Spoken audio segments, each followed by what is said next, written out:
Gracias, Ana. Vamos a ver.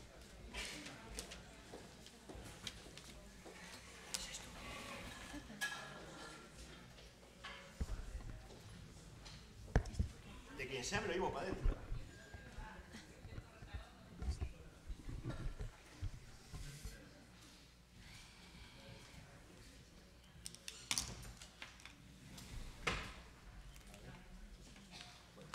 Me voy a sentar aquí mejor. Sí. Pues dejo el espacio, ¿vale?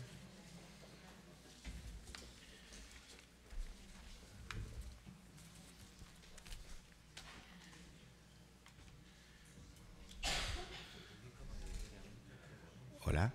Sí. No, vale, porque hay, en Castellán hay unos invitados que ven de fuera y Alejandro, y después planteamos entonces.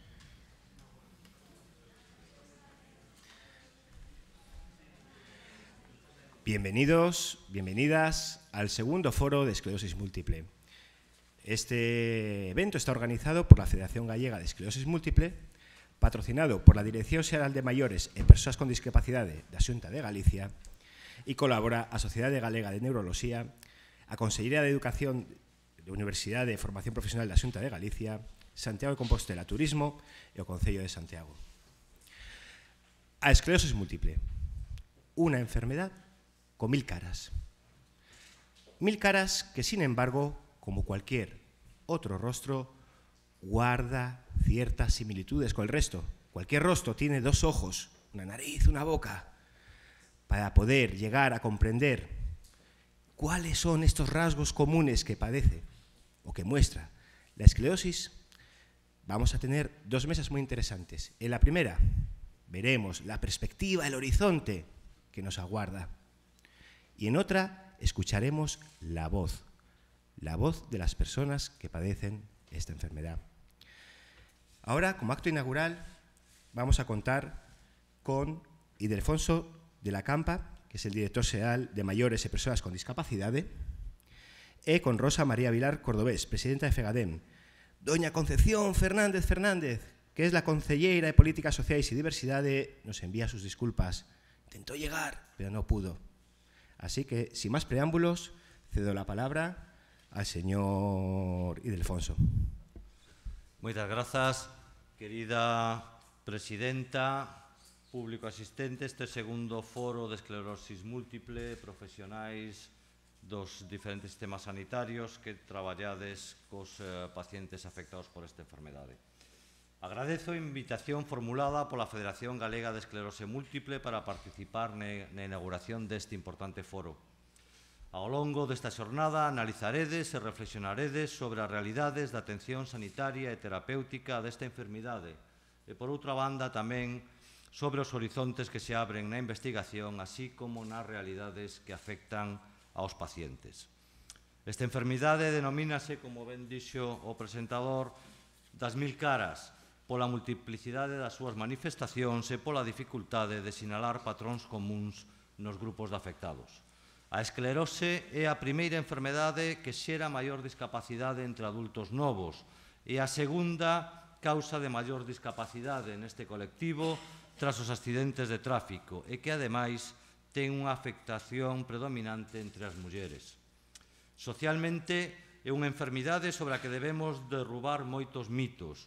O contaxio, a inevitabilidade da gran afectación, o futuro dunha morte segura asociado ao desenvolvemento da enfermidade ou a imposibilidade de embarazo entre as mulleres afectadas. Son lendas que cumple desmentir.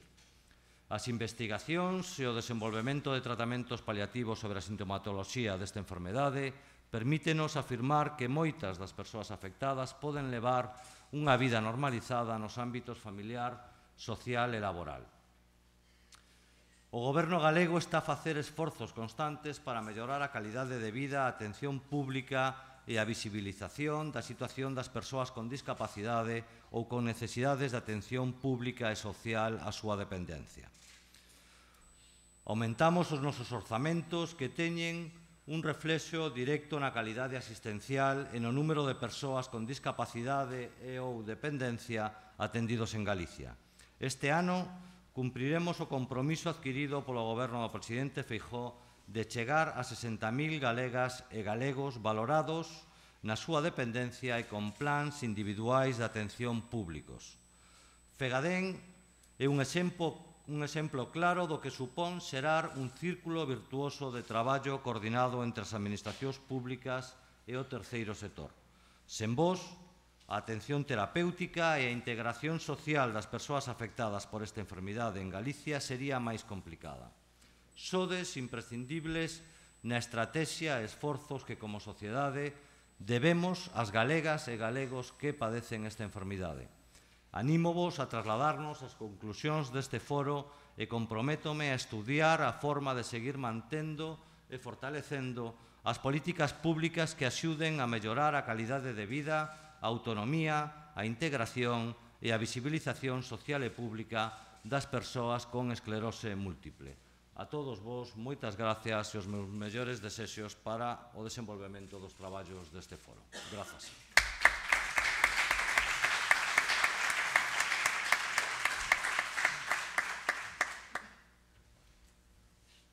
Rosa, tu turno. Gracias. Hola, boas tardes. Como presidenta de Fegadén, a Federación Galega de Esclerose Múltiple, a organizadora deste evento, benvidos a todos e a todas os participantes do segundo foro de esclerose múltiple que se celebra en Santiago de Compostela. Este ano unha das principais novedades é que, ademais da asistencia ao foro de xeito presencial, contamos cunha participación virtual vía streaming na canle de YouTube da Federación de todas aquelas persoas interesadas en participar neste evento, que por diversas razóns non puideron achegarse até aquí. Sede benvidos a todos. E, por suposto, tamén saudar e agradecer a concelleira que non está aquí, non puido vir, e ao director xeral a súa presencia no acto e as súas palabras tan de agradecer, tan entrañables. Concretamente, quería falar do agradecemento á Consellería de Política Social. En xeral, sempre está no noso carón cando pedimos axuda e, en concreto, quero agradecerlle a súa axuda no patrocinio deste foro e, sen desmerecer ao señor director, teño que decir que a actual consellera de Política Social, doña Fabolla García, foi directamente a impulsora deste patrocinio antes de ser nombrada conselleira. Gracias a Fabiola, gracias a Ildefonso. Moitísimas gracias.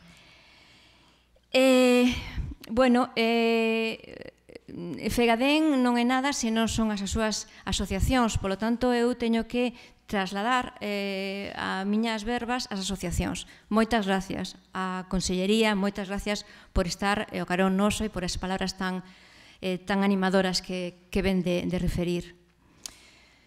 Todas elas, a asociación, a federación, loitan con seus medios, que son poucos, cos seus esforzos, que son moitos, por un só obxectivo: facer que a vida dunha persona afectada de esclerose múltiple sexa un pouco millor.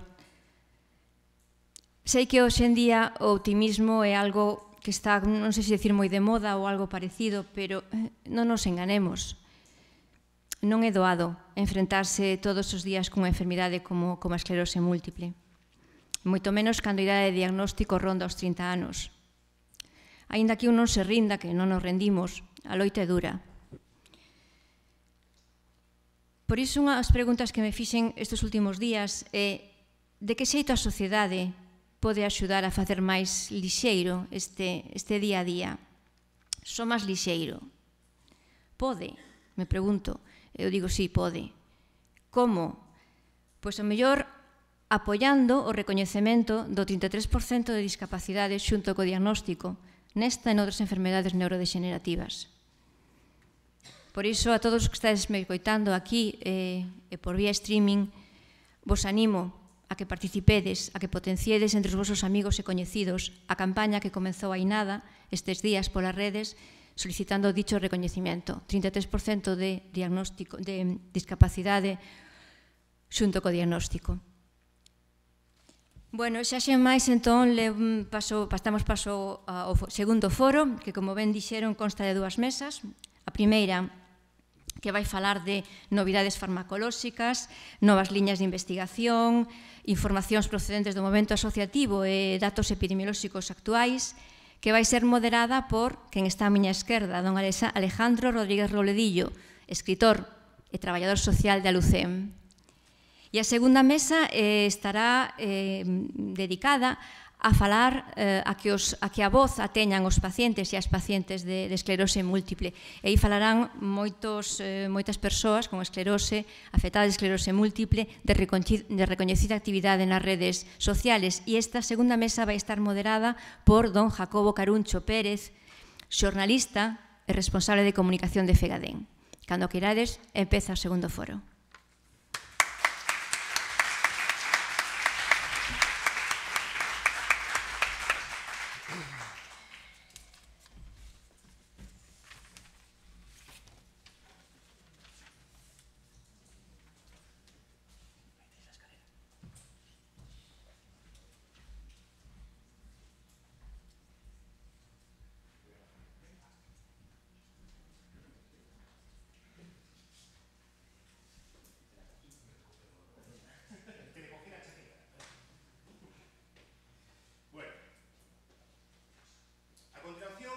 Paso a la mesa que hemos llamado Panoramas y Horizontes sobre la esclerosis múltiple. Es preciso saber tener una visión panorámica en 360 grados de la realidad. Si nos sentamos aquí en un paisaje por la noche, mirando al oeste, justo antes del amanecer, podríamos pensar que todo está oscuro, que las tinieblas nos invaden. En cambio, si giramos la cabeza y miramos al este, podremos ver despuntar las primeras luces del alba. Para poder tomar esa foto panorámica, no vale con una sola cámara, un solo objetivo. Como cuando hacemos con nuestros teléfonos móviles, tenemos que disponer de multitud de cámaras. Para esta mesa, permitidme una metáfora, hemos seleccionado 4 cámaras distintas, cada una de ellas con una sensibilidad especial a un espectro de luz. Atención, el primero, los vais a ir levantando, el doctor José María Pietro González. ¡Un aplauso!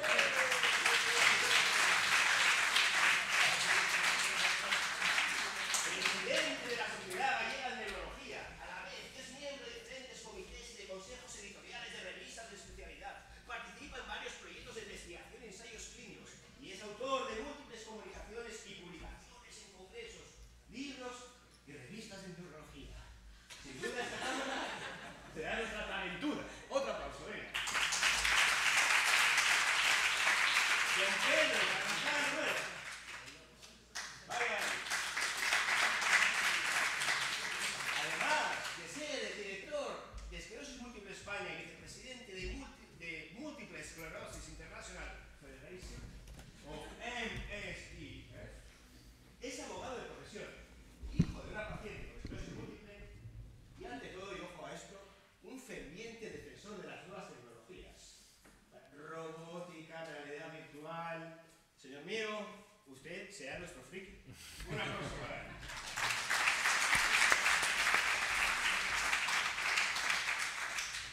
Camila Fraga González. La voy a acompañar un poquito.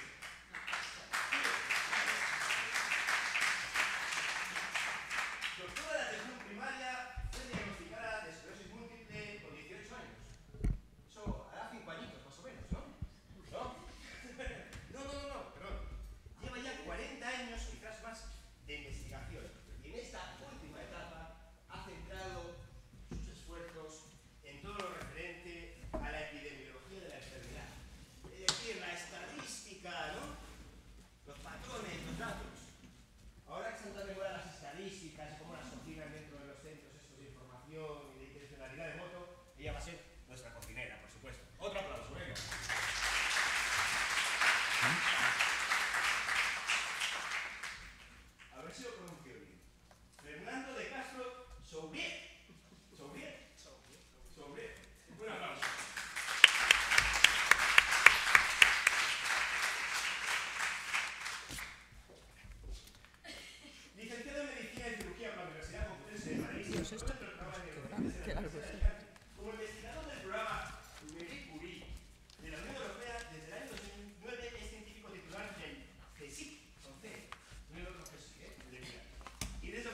abierto líneas de investigación relacionadas con la esclerosis. Lo podemos compartir. ¿Lo he dicho bien? Enseñaros un follón, sin duda. Un aplauso. Ahora, yo no tengo silla como moderador. Da igual, no os preocupéis. Ya me la voy buscando. Pero os voy a lanzar una pequeña pregunta al aire a los cuatro, por el orden de intervención en el que os he ido presentando. Me gustaría saber, ¿qué estamos viendo? ¿Cuál es el horizonte? ¿Miramos al oeste? ¿Está oscuro? ¿Estamos mirando al este? ¿Ya está amaneciendo? ¿O ya es de día? Señor Prieto, ¿voy a ir a por la silla? Ahora sí. No son nada.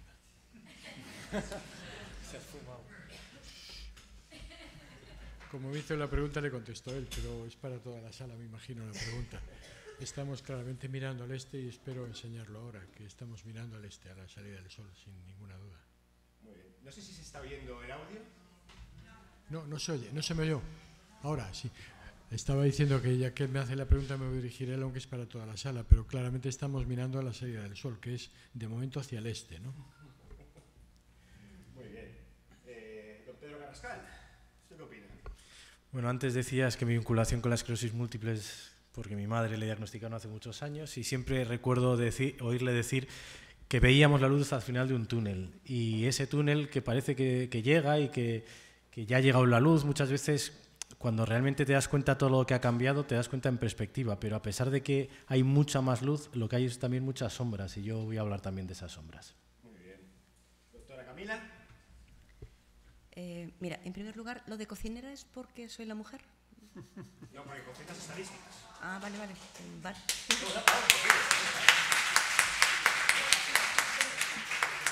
Muy bien. Que conste que me vestí de negro, ¿eh? Y aún así, mirad. Hombre, yo soy una afectada y entonces pienso que muchos días cuando te levantas estás mirando a las sombras, ¿sí? Aunque nuestra ilusión es mirar al este y al sol. Sí. Fernando de Castro, sobre. Bueno, yo les voy a hablar a ustedes de remilinización y eso es algo que claramente está amaneciendo. Creo que no hemos cambiado la hora, debería haber amanecido ya, pero está amaneciendo. Estamos mirando al este.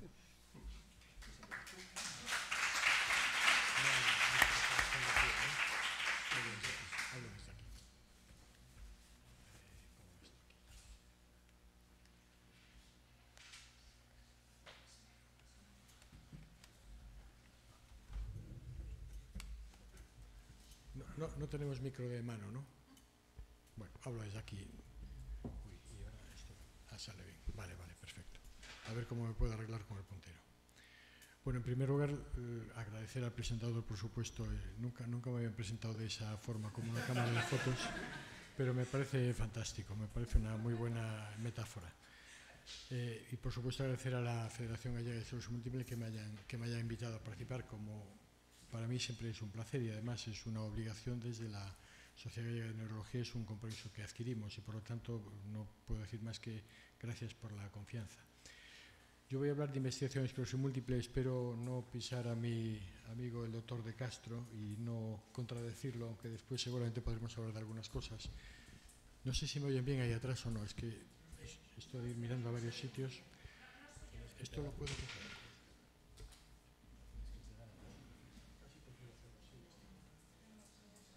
Casi prefiero hacerlo así y ya está.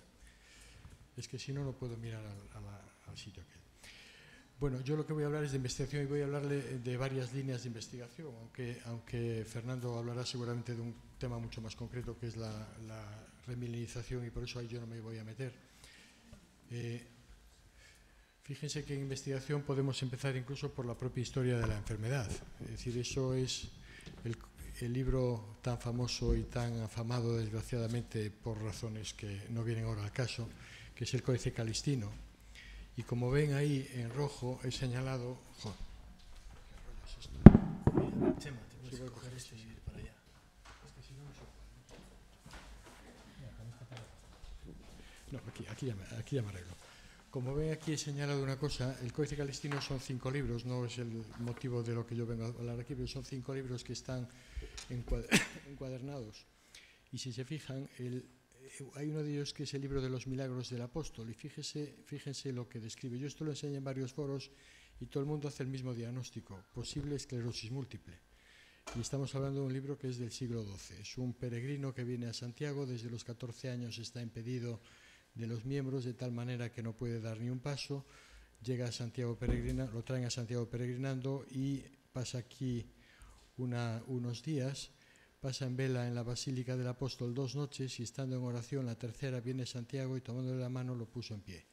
Es decir, es un cuadro en principio medular y eso podemos empezar hablando de la investigación incluso por la historia, pero no es el caso. Yo lo que voy a hablar es del futuro, por supuesto. Y hablando del futuro, este más o menos es el índice del que yo le voy a describir. Hay muchas preguntas que nos podríamos hacer, pero básicamente es cuántos pacientes hay de esclerosis múltiple. Eso es un tema muy importante, incluso desde el punto de vista de las asociaciones y de política social. ¿Qué es lo que causa la enfermedad? Son muchas cosas que todavía no sabemos. Obviamente, si supiéramos la causa de la enfermedad, podríamos seguro que diseñar o evolucionar en el desarrollo de fármacos para tratarla. ¿Cómo se cronifica la enfermedad? Es decir, una vez que se pone en marcha, cómo es que hay pacientes que no evolucionan más a pesar de que ha debutado y que hay pacientes que evolucionan a pesar de lo que nosotros hagamos, qué es lo que sucede en estas circunstancias y seguro lo que más les interesa a ustedes, que es qué investigación tenemos en tratamientos. Pero todo esto es importante para llegar al último aspecto. No me voy a detener mucho en la epidemiología porque después la doctora Camila Fraga les va a hablar con más detalle, pero quería que se quedaran con este mapa. Este es un mapa de la Federación Internacional de Esclerosis Múltiple y fíjense, ha evolucionado el mapa en el tiempo, pero lo enseño para que se queden con una imagen. Si esto es el ecuador de la Tierra, la zona donde más enfermos hay de esclerosis múltiple, la zona cada vez que se aleja cada vez más del ecuador. A medida que nosotros nos alejamos del centro, tanto hacia arriba como hacia abajo, aumenta la prevalencia de la enfermedad, que es el número de enfermos que hay de esclerosis múltiple. Se habla de una zona de riesgo alto, una zona de riesgo medio y una zona de riesgo bajo. El riesgo alto es más de 100 por 100.000 habitantes y simplemente, y no quiero yo ahora adelantarme lo que le van a comentar después, pero nosotros estamos viviendo en una zona de alto riesgo de la enfermedad y concretamente Galicia en España es la que tiene un mayor número de pacientes por una tasa de 100.000 habitantes, que es un número que se llama de prevalencia. La primera pregunta es, ¿eso a qué se debe? Es decir, ¿está aumentando de verdad la enfermedad? Pues seguro que sí. Seguro que sí. Fíjense que esto es a lo largo de los años, desde el año 68 hasta el 2008, la prevalencia, es decir, dicho de una manera grosera, el número de pacientes que hay por cada 100.000 habitantes y este es el número de pacientes nuevos que hay por cada 100.000 habitantes. Y a medida que han pasado los años, ha ido aumentando tanto una tasa como la otra. Es decir, la enfermedad realmente aumenta. ¿Por qué aumenta? Pues hay varios aspectos. Probablemente la mejora de las condiciones de salud ha influido, con toda seguridad. El hecho de que tengamos fármacos cada vez más eficaces y que los tenemos desde 25 años, después le enseñaré que realmente es así, que ha aumentado la esperanza de vida y la prevalencia y las condiciones funcionales de los pacientes. Hay un mayor acceso de la población al sistema de salud, esto va imbricado obviamente. Los registros sanitarios son muy importantes porque es una enfermedad que en todo caso y afortunadamente es poco frecuente. Entonces, si yo pierdo 5 pacientes o incluyo 5 pacientes, el número que al ser una tasa me va a variar mucho. Y por último, hay un aspecto que seguro está influyendo, que son los cambios de los criterios diagnósticos. ¿Por qué le digo esto? Porque la esclerosis múltiple es una enfermedad que tiene una mala fama, bien ganada, y tiene una mala fama porque los criterios de diagnóstico antiguamente obligaban a que fuera una enfermedad activa clínicamente. Al disponer de sistemas como la resonancia magnética, los potenciales o el análisis de líquido, es más sencillo hacer el diagnóstico, se ha simplificado y sobre todo se ha adelantado. Y esto probablemente explica el por qué estas cifras han ido aumentando. Por ejemplo, y para poner un ejemplo así muy rápido, esto es una resonancia magnética de un paciente con esclerosis múltiple. Se puede hacer el diagnóstico prácticamente ya en el momento en que se hace la resonancia, pero esto no es suficiente. Lo digo y lo enseño aquí de una manera ya intencionada porque muchos pacientes basan casi todo lo que quieren saber a ver si la resonancia tiene más o menos placas. Y esto no es tan importante como parece y después si quieren lo podemos comentar. Lo importante es esto que está aquí. Esto es el líquido cefalorraquídeo y ahí hay unas señales, hay unas proteínas que se ven, no sé si la ven ustedes desde ahí, pero ahí deberían ver unas bandas que son unas proteínas que no están en el suero, y esto indica que en el cerebro se están sintetizando una serie de sustancias que nos dan la marca o la huella dactilar de la esclerosis múltiple.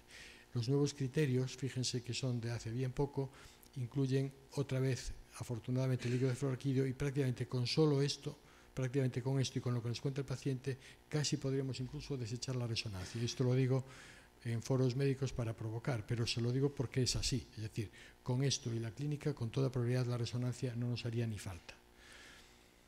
Eso explica una de las cosas. Otra de las cosas que nosotros necesitamos saber es no solo el número de pacientes, sino qué es lo que causa la enfermedad. Está aumentando. ¿Y está aumentando por qué?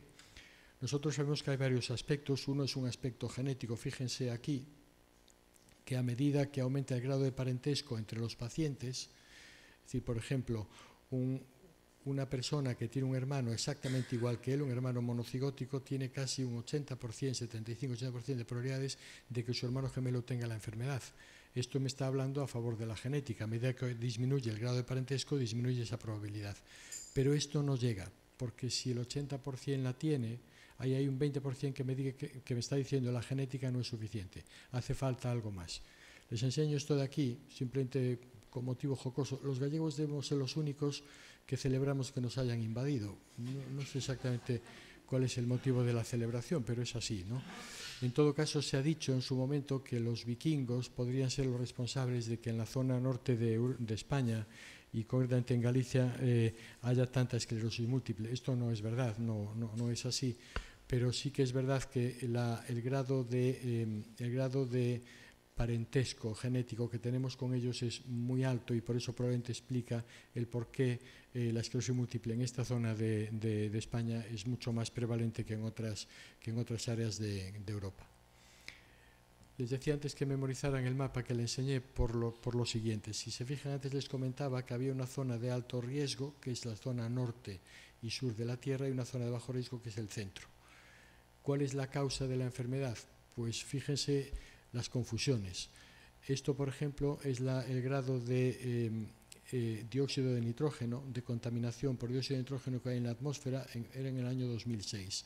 Si esto le coloco debajo el mapa de prevalencia de la enfermedad, es muy parecido. Este es el grado de contaminación por dióxido de carbono, por CO2, y se fijan, es incluso hasta casi más superponible. Esto es el grado de contaminación lumínica que hay, y podría ser superponible con el mapa de la esclerosis múltiple. La pregunta ahora es, y este es el grado de luz solar, la pregunta es, ¿con cuál nos quedamos?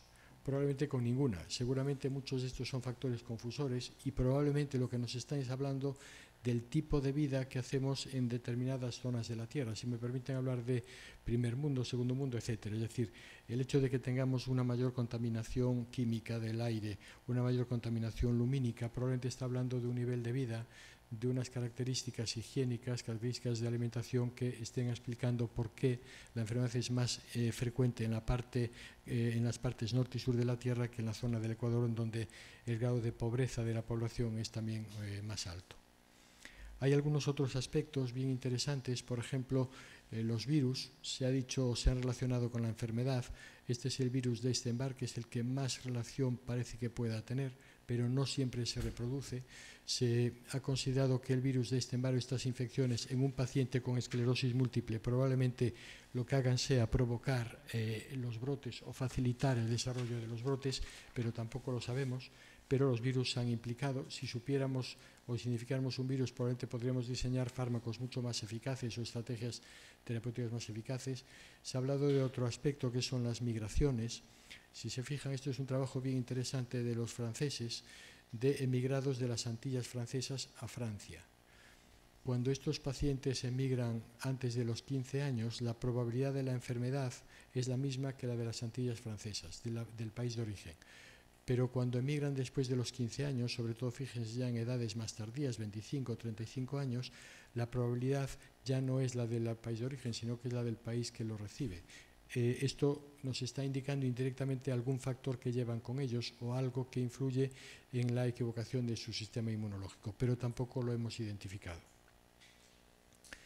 Y ahora está de moda un aspecto que es la microbiota. No sé si después Fernando hablará también de este aspecto, pero la microbiota es algo muy interesante porque los cambios que tenemos en la composición bacteriana de nuestro intestino podrían estar equivocando al sistema inmunológico. Y de hecho, seguro que lo han leído o lo han visto en la prensa, porque es algo que es muy, bueno, incluso muy fácil de hablar desde el punto de vista periodístico de él. El hecho de que haya estudios en donde preparando heces o preparando compuestos de los pacientes que tienen o que no tienen la enfermedad y administrándolo a los pacientes puede cambiar el repertorio inmunológico y cambiar el sistema inmune hacia un sistema antiinflamatorio que nos permita controlar la enfermedad. Esto está muy en pañales, es una teoría que es bien interesante. Se podría hablar no solo de la microbiota intestinal, sino de la propia piel. El hecho de que nosotros utilicemos jabones con mucha frecuencia puede estar confundiendo el sistema inmunológico. La piel y el intestino son las zonas donde el sistema inmunológico equivocado está más en contacto con el exterior y no es de nada falto de razón el buscar en el intestino y en la piel algunos de los factores que puedan explicar el por qué la enfermedad existe y por qué es cada vez más frecuente y por qué es más frecuente además en zonas con alto o con mayor nivel de vida. Hay más aspectos que no conocemos, es decir, no sabemos si todas las formas de esclerosis múltiple son iguales, es decir, se supone que algunas de ellas pueden ser mediadas o por algún problema que haya en unas células que se ha considerado siempre como arquitectura del cerebro, pero que tiene muchísimas más funciones que la arquitectura, que se llaman los astrocitos. Probablemente en el futuro se diseñarán terapias para actuar sobre los astrocitos, que son células muy interesantes en la esclerosis múltiple y seguro que en el futuro ya hay algún diseño que después le voy a enseñar. Las células que hacen la mielina son los oligodendrocitos y algunas formas de la enfermedad, sobre todo las formas progresivas primarias que aparecen en adultos ya de una edad más avanzada y que suelen ser más frecuentemente varones. Estas formas pueden ser debidas a una enfermedad primaria de estas células, no tanto como las formas en las personas más jóvenes.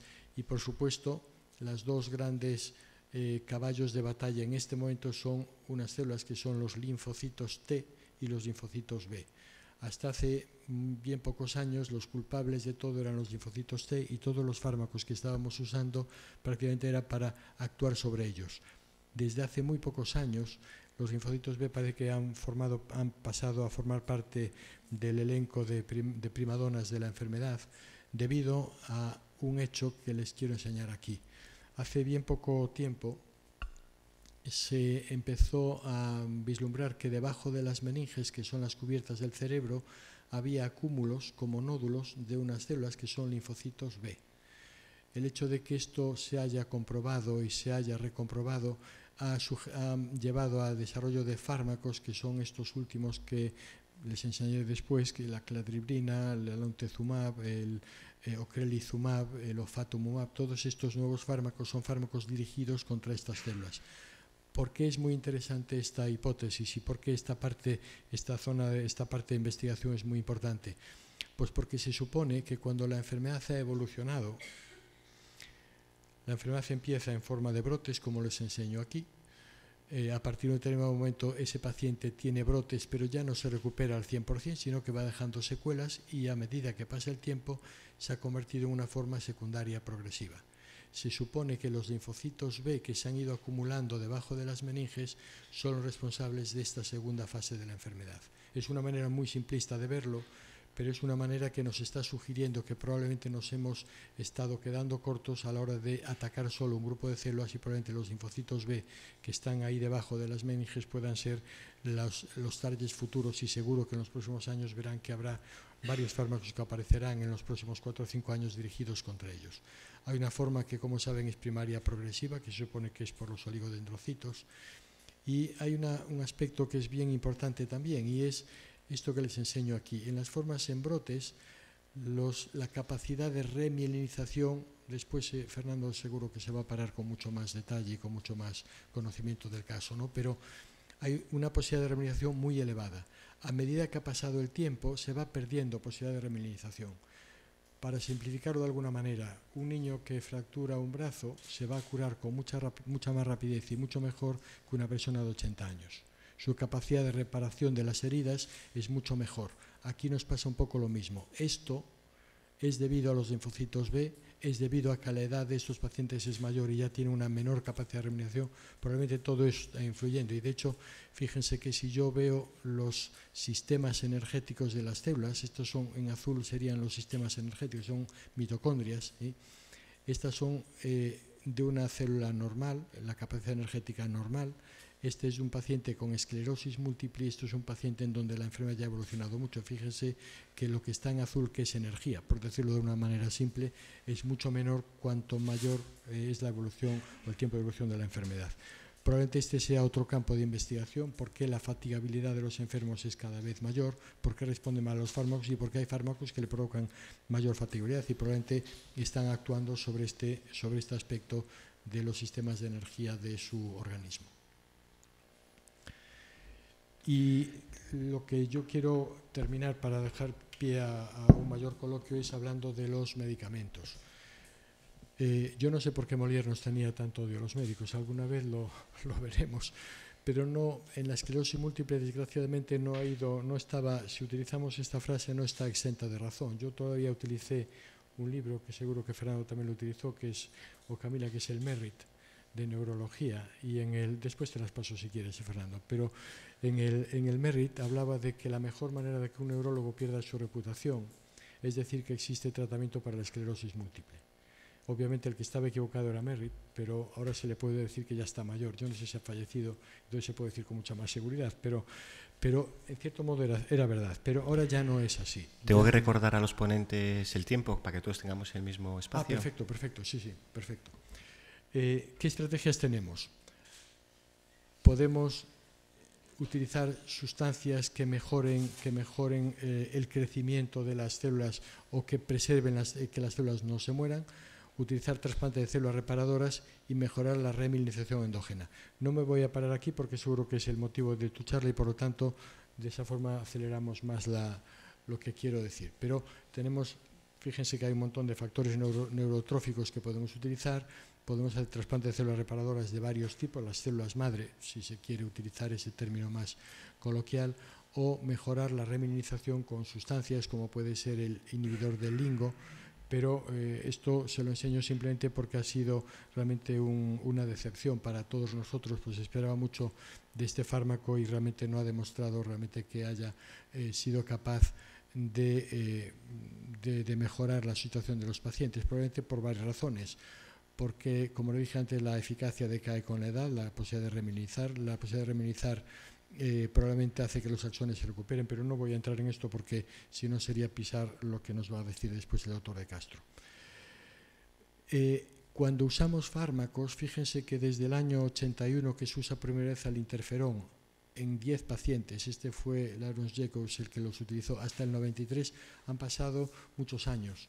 Y han pasado muchos años porque el desarrollo de un fármaco lleva un montón de pasos, hasta 4 pasos de ensayos en fase 1 hasta fase 4 y además son investigaciones que tienen un altísimo coste porque hace falta hacerlo en una cantidad muy grande de pacientes. En este momento disponemos de 11 fármacos distintos en distintas maneras, se pueden utilizar por vía subcutánea, por vía intramuscular, por vía oral como estos dos últimos. Este es uno de los últimos que ha aparecido, que es el Predis, se utiliza por vía subcutánea dos veces al mes.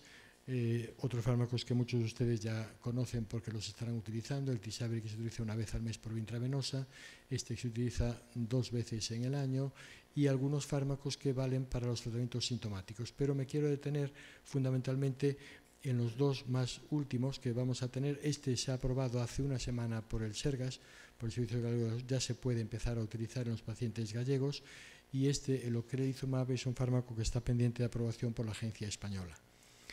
Simplemente como dato, la cladribrina, que es este que acaban de aprobarse, consigue una abolición de la enfermedad durante 2 años en casi el 50% de los pacientes, y de una manera muy cómoda, porque fíjense que se utiliza 5 días esta semana, 5 días el mes próximo. El que ven aquí 2 pastillas o una sola, depende del peso del paciente, pero lo que me interesa es que vean que es esta semana 5 días, esta semana 5 días, perdón, al siguiente mes otros 5 días, el año próximo 5 días el primer mes, 5 días el segundo mes, y por 4 años ese paciente queda tratado, y queda tratado con unas cifras que son bien llamativas. Ya veremos en el futuro qué es lo que nos depara. Estos son datos de ensayos clínicos que no dejan de ser, no son la realidad, pero probablemente las cifras no vayan a ser muy distintas de esta que nos enseña la empresa. Y este es un fármaco que es muy interesante, no está todavía aprobado en España, está aprobado por la Agencia Europea hace 3 meses, que es el ocrelizumab. Se utiliza cada 6 meses por vía intravenosa, en una sola administración un día, y fíjense que lo interesante es que esto es en enfermos que tienen formas progresivas primarias. Esto es muy importante porque no tenemos ningún tratamiento en las formas progresivas primarias. Esto es el grupo de enfermos que no recibieron tratamiento y este es el grupo de enfermos que recibieron tratamiento. Fíjense que ya bien pronto empieza a haber diferencias entre los dos grupos, y además son diferencias que en algún momento al menos se mantienen y en algún momento parece que incluso la diferencia es mayor. Es decir, no detiene la progresión de la enfermedad, pero enlentece de una forma muy llamativa. Y esto es un fármaco que es contra los linfocitos B, que es lo que yo les estaba diciendo. Se está probando, obviamente en las formas en brotes es muy eficaz, se va a probar para las dos, pero aquí sí que nos abre un hilo de una ventana de esperanza muy, muy importante, por lo que les decía antes, que no hay tratamiento en este momento para las formas progresivas primarias de la enfermedad. En el futuro, en más aproximadamente 2 años, pues tendremos este fármaco que es el ofatumumab. Fíjense la diferencia en cuanto a las lesiones en resonancia, los que no reciben nada y los que reciben ofatumumab, ni una sola lesión en resonancia activa. Este es un fármaco que se utiliza por vía subcutánea, es digamos que el ocrelizumab mejorado, humanizado, por decirlo de alguna manera. Aproximadamente en un par de años podemos disponer de él. Y este es un fármaco también muy interesante, que es el siponimod, y ocurre lo mismo. Si se fijan, si recuerdan la que le enseñé de ocrelizumab, esas dos gráficas son muy parecidas. Aquella era en enfermos con formas progresivas primarias de la enfermedad y esto es en enfermos con formas secundarias de la enfermedad, progresivas secundarias, que tampoco tenemos muchas cosas que podamos disponer. Este probablemente en un año tendremos también disponibilidad de él en el mercado, son fármacos por vía oral. Nosotros lo hemos utilizado en algunos pacientes y la verdad es que ha sido bien eficaz. Y para terminar, como último caso, yo he estado hace poco en el Congreso Europeo en Berlín. Fíjense que los pacientes, estos son brotes, son 3 pacientes nada más, pero esta es la actividad que tenían antes de utilizar este fármaco, es el tocilizumab. La verdad es que los nombres son un poco complejos, pero este fármaco promete mucho porque fíjense cómo ha anulado la actividad de la enfermedad clínicamente. No es mucho tiempo de evolución, 24 meses no es mucho tiempo de evolución, pero prácticamente en 2 años el paciente no ha tenido brotes cuando esto era la actividad que tenía previamente. Es un fármaco que todavía está en fase 2 de desarrollo, tardará unos 4 o 5 años si es que no hay complicaciones con él en aparecer en el mercado. Hay muchos más, por eso decía antes cuando me preguntaba el moderador, decía antes que el futuro es bastante más, yo creo que es más de mirar para el este que para el oeste, y además hay fármacos como este que es para las formas ya, para los síntomas discapacitantes de la enfermedad, como son los síntomas cerebelosos, los síntomas de inestabilidad. Es un fármaco que está en desarrollo, también está en fase 2. El problema muchas veces no es tanto la eficacia de los fármacos, sino la toxicidad. Tengan en cuenta que nosotros tenemos que tener mucho cuidado en no empeorar una situación que ya de por sí no es favorable, ¿no? Y no es favorable, y ya termino, fíjense que esto es la supervivencia de los pacientes con esclerosis múltiple hace años comparada con la población general. Cuando nosotros hemos utilizado el betaferón, que es el fármaco más antiguo, seguro que muchos de ustedes lo conocen, fíjense que la curva de los pacientes tratados es igual que la curva de la población general sana. Es decir, se le ha ganado a la enfermedad alrededor de unos 10 años, pero lo más interesante es que se le han ganado unos 14, entre 10 y 15 años funcionales. Cuando nosotros no tratamos a los pacientes, la evolución es muchísimo más rápida que cuando nosotros los tratamos. Y si vale como algo gráfico, esta es una tabla que utilizamos posiblemente menos de lo que deberíamos.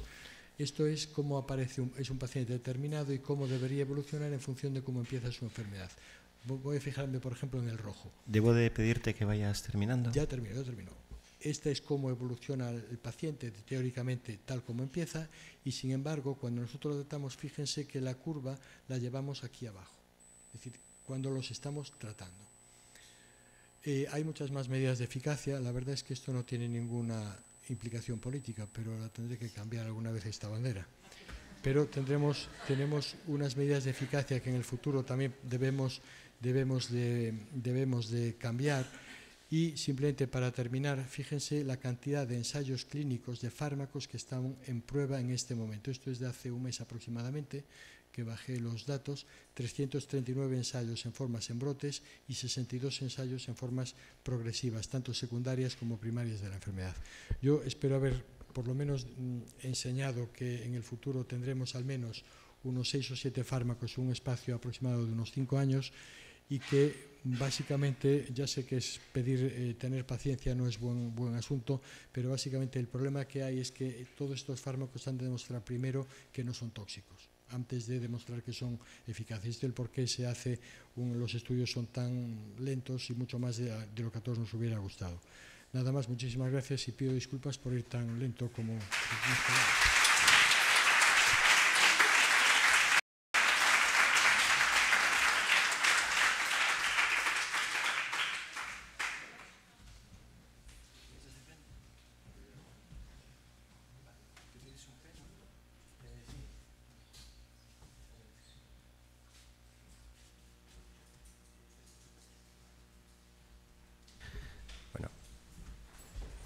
A continuación hablará don Pedro Carrascal Rueda. Bueno, voy a utilizar tu mismo sistema, Chema, que me parece que ha funcionado. A ver. Bueno, sin duda, muchas gracias por la explicación. La verdad es que de la presentación que da mucho gusto ver tanta luz y sobre todo hay mucha luz cuando comparas, ¿no, Camila, con lo que había antes, que no había nada? Cuando hablas de los 11 medicamentos, incluso salen, ya no son ensayos, ya se ven las cajas de los medicamentos y se toman. La verdad es que ha cambiado muchísimo, hay muchísima luz, pero todo es relativo, porque lo que estamos viendo es que depende las expectativas, la gestión de la enfermedad es diferente y las personas diagnosticadas hoy en día de poco les sirve saber que antes había muy poca luz y mucho túnel, porque hoy en día la esclerosis múltiple sigue siendo una enfermedad sin cura, sigue siendo impredecible, sigue sin saber la causa y se siguen sin saber muchísimas cosas. Por un lado vemos que hemos avanzado muchísimo y a veces tenemos la sensación, cuando oímos hablar del NEDA 1, del NEDA 2, de que los fármacos detienen la enfermedad, tenemos miedo que pensemos que hemos llegado, ¿no? Que esa sensación como de triunfalismo de todo lo que hemos avanzado, hemos conseguido controlar la enfermedad. Y sin embargo, para las personas que viven cada día con la enfermedad, que cada mañana, como decía Camila, se levantan, ¿no?, con esa incertidumbre, pues hay muchísimas sombras que evidentemente si las comparamos y vemos que antes había 1 o 2 brotes cada año y ahora hay 1 cada 7 años, por ejemplo, de media, son cuestiones pues muy diferenciadas. Por lo tanto, hay muchísima luz, pero no podemos parar, no podemos quedarnos satisfechos con que hemos llegado muy lejos, porque es el momento, siempre decimos desde Esclerosis Múltiple España, de rematar la investigación, ¿no?, de empezar a afinar un poco. Es el momento de la calidad de vida, es el momento de los síntomas, de la rehabilitación y de que nadie se quede fuera, de las formas progresivas, de que quienes están en brote nunca lleguen, de la remilinización, de la prevención. Hay tantas cosas que todavía son muy importantes que, aunque la cara se la ha lavado mucho y ha cambiado totalmente la historia de la enfermedad, hay mucho por hacer. ¿Y qué podemos hacer los pacientes o qué podemos hacer las asociaciones de pacientes? Bueno, esta diapositiva, que se la cogí a Giovannoni, es una forma gráfica de mostrar que la esclerosis múltiple, lo decíamos, es la enfermedad de las 1000 caras, pero sobre todo también es una enfermedad muy compleja.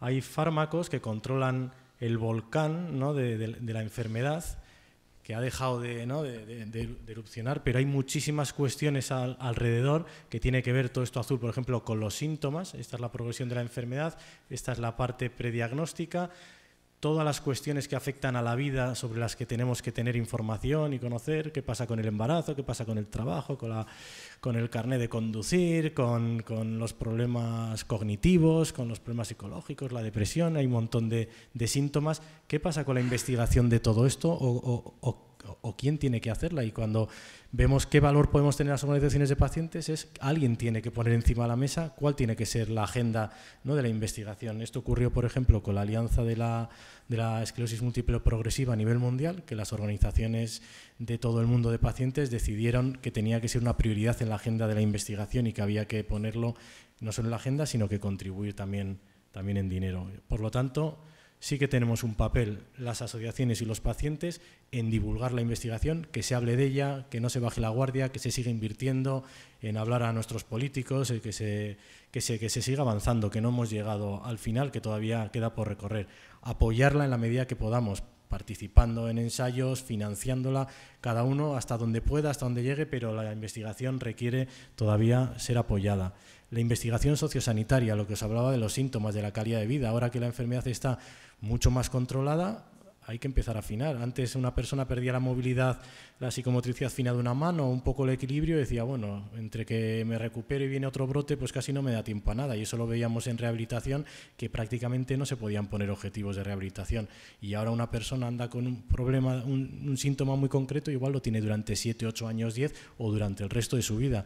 Los objetivos son mucho más concretos y la exigencia en rehabilitación y en investigación de cómo podemos combatir esto tiene que ser una de nuestras prioridades. ¿Quién investiga en esto? Pues probablemente si no lo hacemos nosotros, si no lo hacen las asociaciones, es difícil porque cuesta dinero, hay que poner profesionales y bueno, es una de nuestras prioridades, la investigación sociosanitaria. Y luego hablaré también del registro de los registros de pacientes, investigación, que una cosa es sumar datos, pero también tenemos que tener en cuenta que las investigaciones tienen que aportar el mayor valor posible para las personas y que hay quizás la mirada del propio paciente con los Patient Reported Outcomes, con los PROs y todo lo que implica la gestión de estos registros requiere de que estemos encima de ellos. Sobre la primera parte de la divulgación, precisamente este año en LINC-M, que es la reunión de las asociaciones de esclerosis múltiple España, que fue la semana pasada en Madrid, decidimos que la investigación iba a ser nuestro tema principal, el tema de la reunión, y en concreto el foro comunidad, donde reunimos a pacientes y a profesionales de la esclerosis múltiple.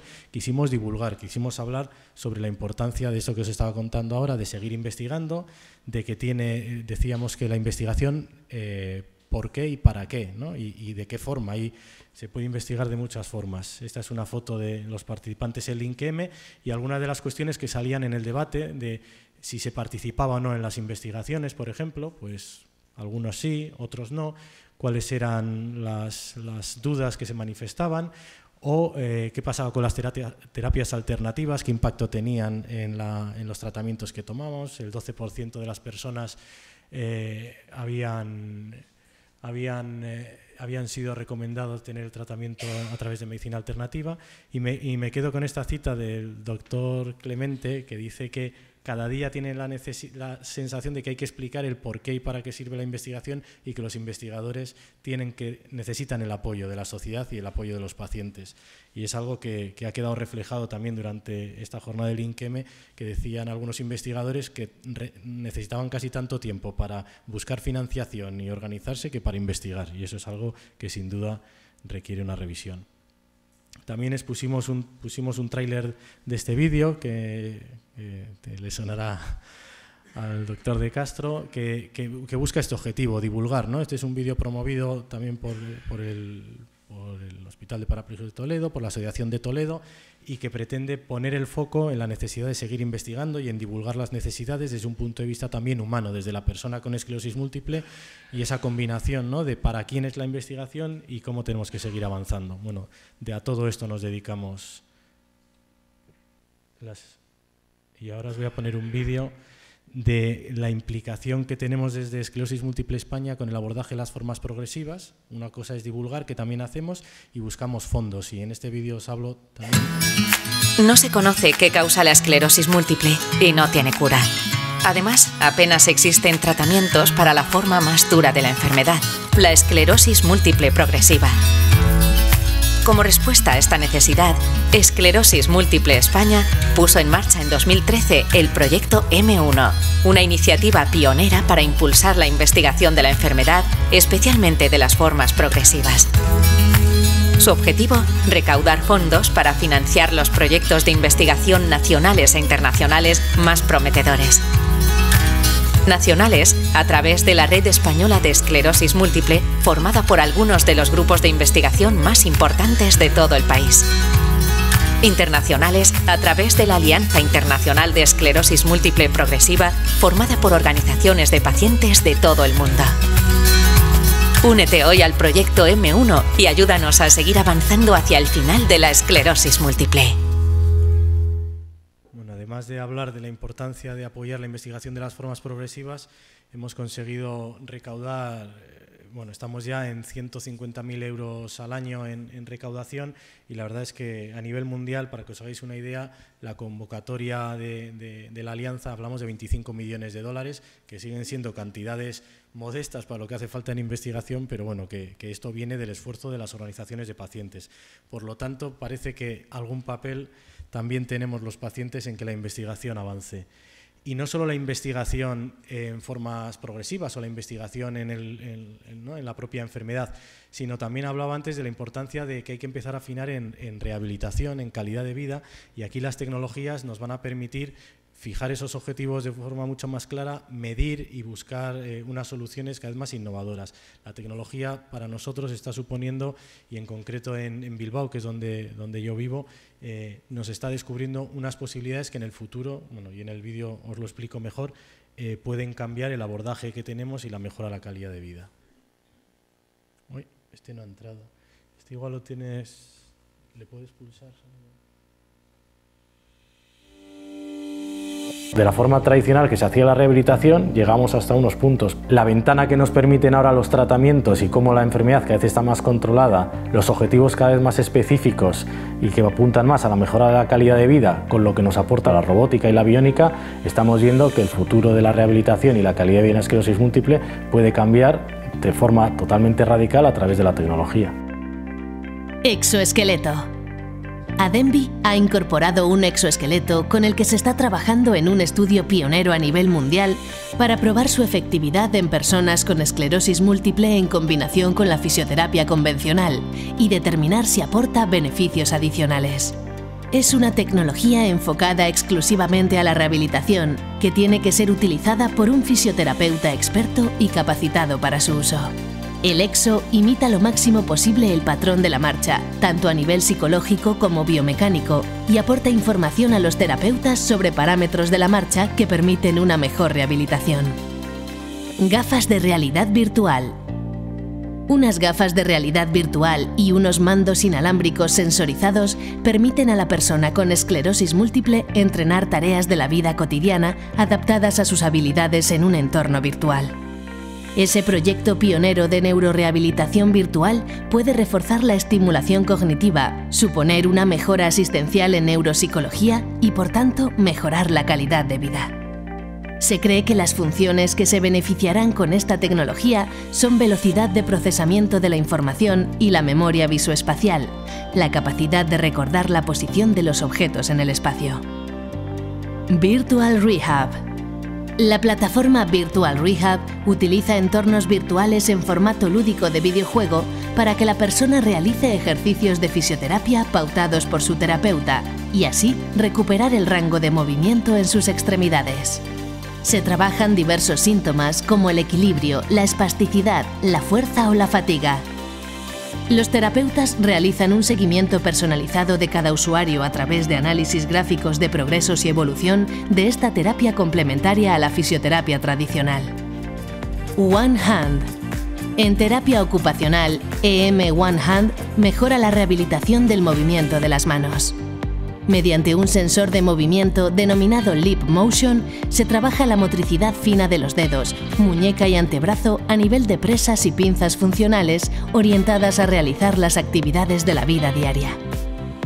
Mesa Multitouch. La mesa interactiva está pensada como una herramienta de rehabilitación para personas con esclerosis múltiple y permite trabajar las habilidades cognitivas desde el juego, abordando los problemas de equilibrio, la falta de coordinación, los trastornos de movimiento y de la postura. Esta tecnología permite de manera colaborativa y motivadora jugar y competir, aportando así el beneficio social de trabajo en grupo. La tecnología en sí misma no es la solución, no resuelve el reto que nosotros nos planteamos a la hora de impactar en las personas. Es precisamente a través de nuestros profesionales de rehabilitación donde conseguimos que esto ocurra. La tecnología lo que nos está permitiendo es individualizar, personalizar esa terapia y a la vez obtener un resultado medible, evaluable y programable. Eso nos permite después, incluso a la hora de demostrarlo, que es una de las debilidades que hemos tenido siempre frente, por ejemplo, a la administración y a la hora de captar fondos, es esto que hacemos, qué valor tiene y demostrar el impacto que está teniendo en la salud de las personas. Bueno, con el vídeo pretendía deciros que esto, o lo hacemos, bueno, en concreto, todas estas herramientas son resultado de investigaciones, esto no existe en el mercado, alguien tiene que cogerlo, adaptarlo, ver en cómo se puede utilizar. Lo que solemos hacer es coger tecnología que hay en la calle, como la Kinect, por ejemplo, como la Xbox y todo esto, y decir, ¿cómo la podemos utilizar en esclerosis múltiple? Esta investigación es importante que lo adaptemos a nosotros, porque si no lo hacemos, no lo hará nadie. Y además, las investigaciones sobre su utilidad, que claro, una cosa es que lo hagamos así anecdóticamente, pero demostrar su utilidad, cómo mejora el abordaje de la esclerosis múltiple, son retos en la investigación que también queríamos poner encima de la mesa, donde jugamos un papel importante. Animaros a las asociaciones gallegas, hay una red de rehabilitación en esclerosis múltiple, se llama RIMS, de las que algunas organizaciones en España participamos, y junto con otros centros tecnológicos, universidades y asociaciones de pacientes de toda Europa, hablamos de este tipo de investigación que impacta de forma muy directa en la calidad de vida. Pero además tenemos algunas otras investigaciones sociosanitarias, más sociales.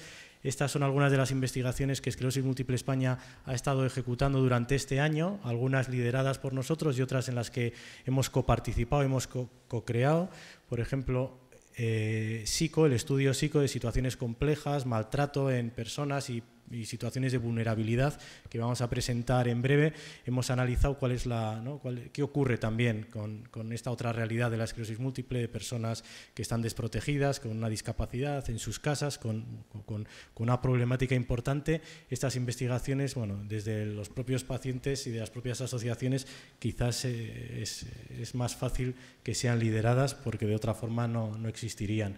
Estudios como Me Interesa, que hicimos con Novartis sobre la situación de la esclerosis múltiple en España y la percepción de las personas, o el estudio Aprende, que vamos a publicar recientemente con Merck, el Recogemos, otro de los estudios, y un par de proyectos de investigación más social, InfoSIC, sobre la búsqueda de información sobre esclerosis múltiple y si depende de un perfil que tiene que ver con la actitud de las personas y la forma de ser de cada uno.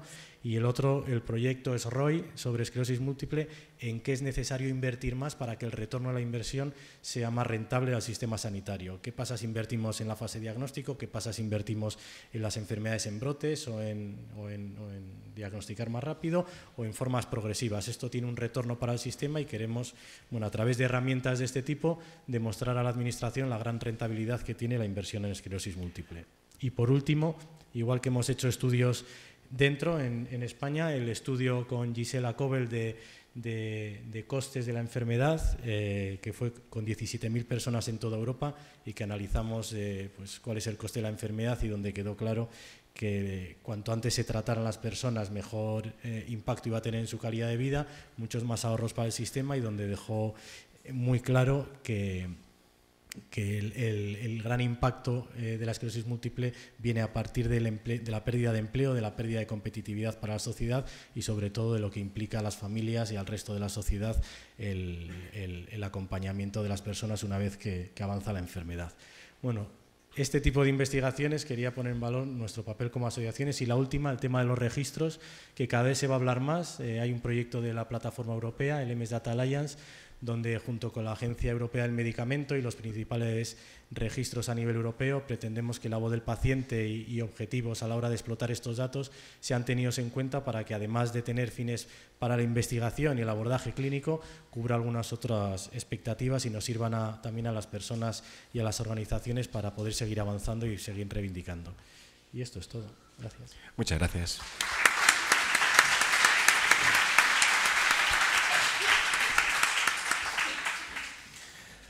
A continuación hablará Camila Fraga González.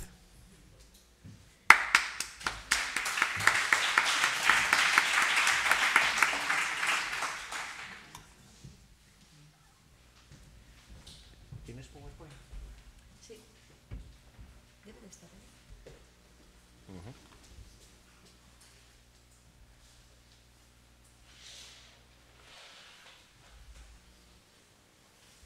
sea que queda así. Hola, buenas tardes. Bueno, creo que todos los que estamos aquí tenemos alguna relación con la enfermedad y sabemos mucho de la enfermedad, pero lo que no sabemos es cuántos enfermos hay. Y para eso, en Orense, que es la ciudad donde yo vivo y donde yo trabajo, teníamos la sensación todos, no solo los pacientes, sino la población en general, los neurólogos, de que la enfermedad estaba aumentaba el número de afectados. Y por eso hicimos un estudio epidemiológico.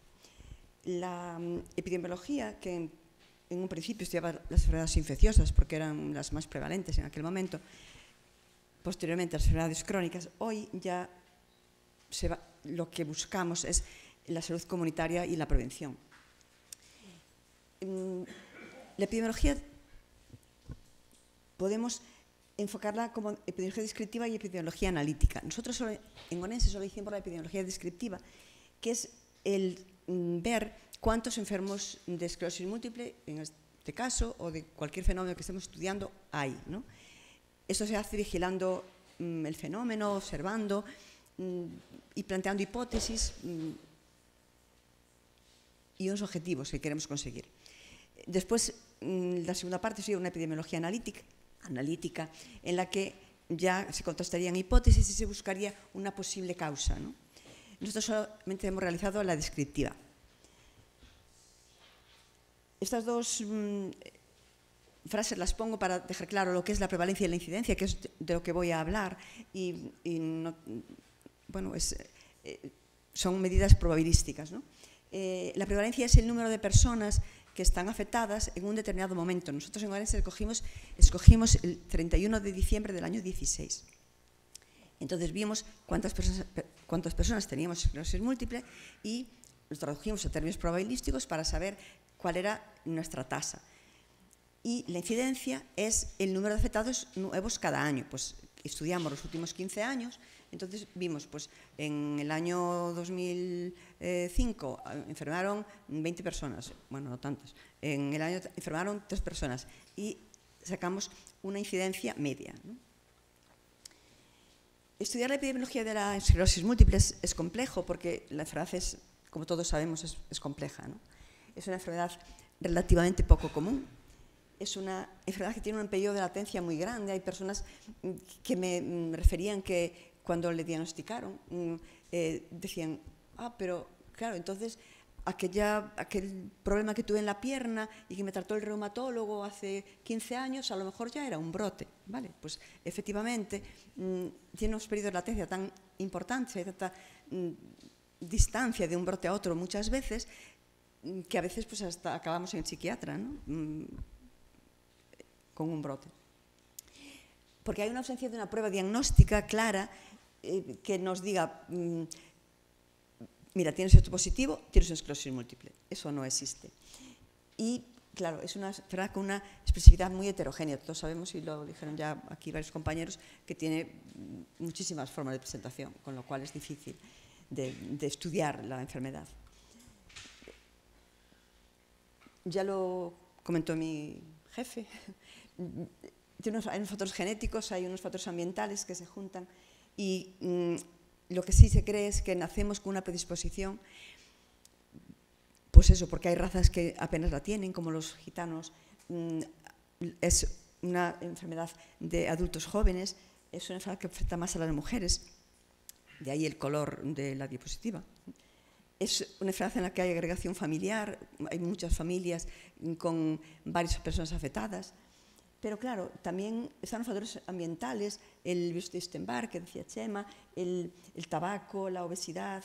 Entonces, ¿qué tenemos que concluir? Que nacemos con una predisposición y que determinados factores ambientales nos llevan a desarrollarla. Este mapa que os dijo Chema, que lo memorizarais, pues si lo memorizasteis, este es el anterior al que tuvisteis que memorizar. Este del año 1997, si os fijáis, España, en color crema,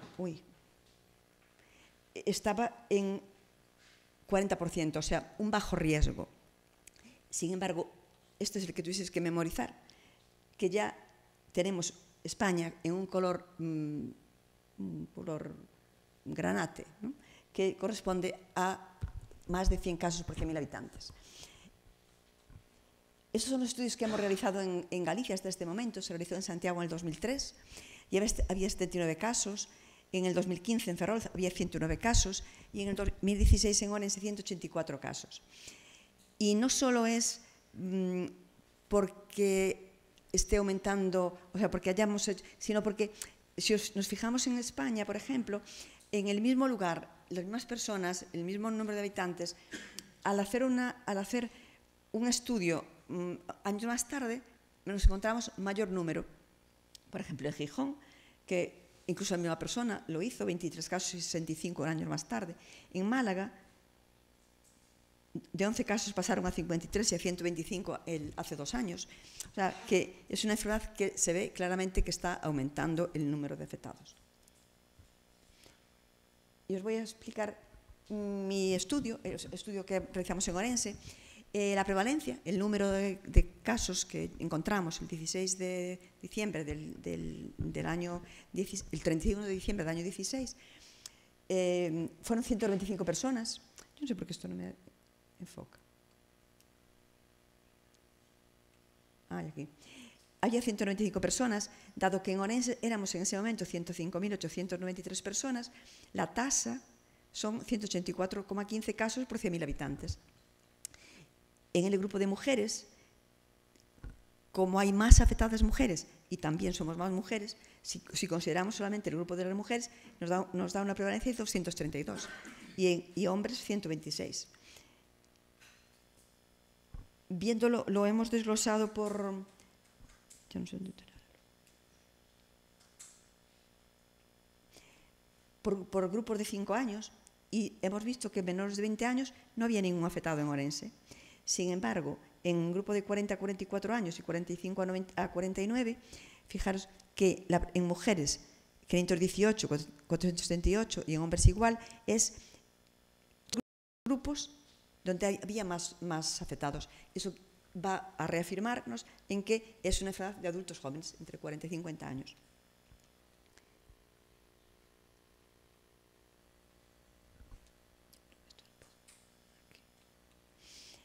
Si miramos la edad, si analizamos la edad en función del género, vemos que la edad en el momento actual, en el global, era de 47,83, un poquito más inferior la de los hombres que la de las mujeres, pero no era estadísticamente significativo. Y en cuanto a la incidencia, estos movieron, estos tiene que ser aquí en 13 y en 13, porque esto fue los casos que encontramos cada año. En el 2004, 8 casos nuevos, en el 2003, 9 casos nuevos, y en el 2011 se han diagnosticado en Orense 13 casos de esclerosis múltiple, y en el 2013, 13 casos de esclerosis múltiple. O sea, hay años en los que realmente el número de afectados es enorme. Bueno, esto sería para verlo de una forma más gráfica. Como hay años que hay menos incidencia, más, y aquí estos 2 años con una incidencia más alta. En general, viendo la incidencia de los 15 años, es 7,86, mucho más alta que en ningún otro sitio.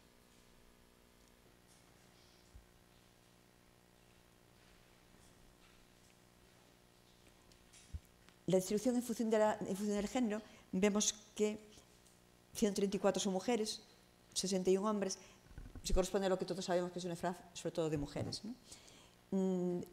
La edad de inicio de los síntomas, la mediana es de 31,27, en los hombres se enferman un poquito antes, 30, tampoco es estadísticamente significativo.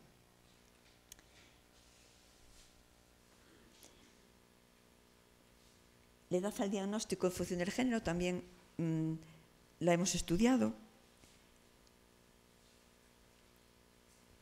¿Por qué yo no entender este aparato? Aquí. La mediana nos salió 34,28, un poquito menos en el hombre, y el tiempo transcurrido entre el primer brote y el diagnóstico nos llamó la atención que antes del primer año fuéramos diagnosticados 114 personas, que entre el primero y el quinto año fueran diagnosticados 46 y que 35 personas tuvieron que esperar más de 5 años, seguramente recorriendo muchas otras especialidades, antes de ser diagnosticados de esclerosis múltiple. En cuanto a la evolución de la enfermedad, en el global, en el momento del estudio, era 11,76 la mediana. Teníamos una mujer en concreto que había sido diagnosticado hacía un mes y algo, y un varón, que es el hombre que tenemos en Orense con más antiguo de esclerosis múltiple, que llevaba 52 años diagnosticado. En cuanto a los criterios diagnósticos, 3 pacientes, un 2%, habíamos sido diagnosticados incluso antes de los criterios de Poser, porque, bueno, los criterios de Poser empezaron a utilizarse en el año 83 y son esclerosis múltiple más anteriores.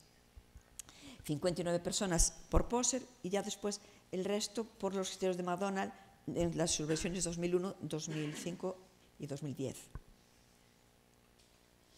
La clínica de inicio en nuestro estudio en Orense fue la sensitiva, la más frecuente, la forma de iniciar la enfermedad.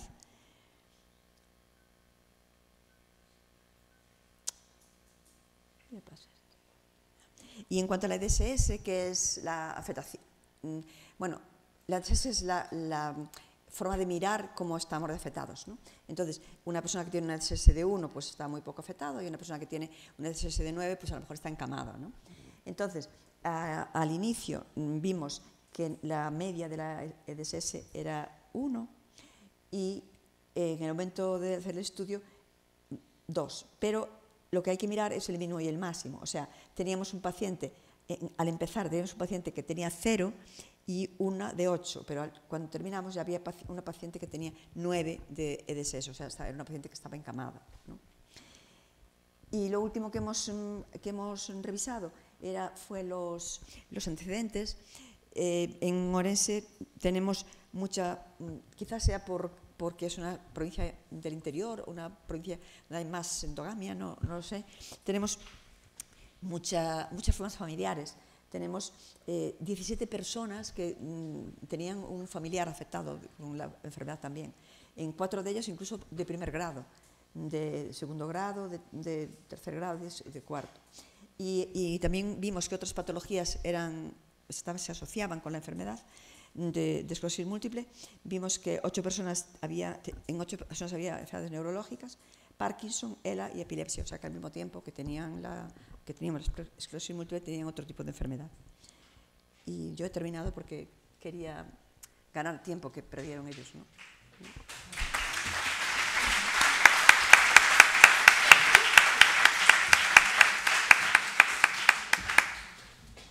Todo un detalle. Fernando de Castro Sobriés será nuestro siguiente ponente.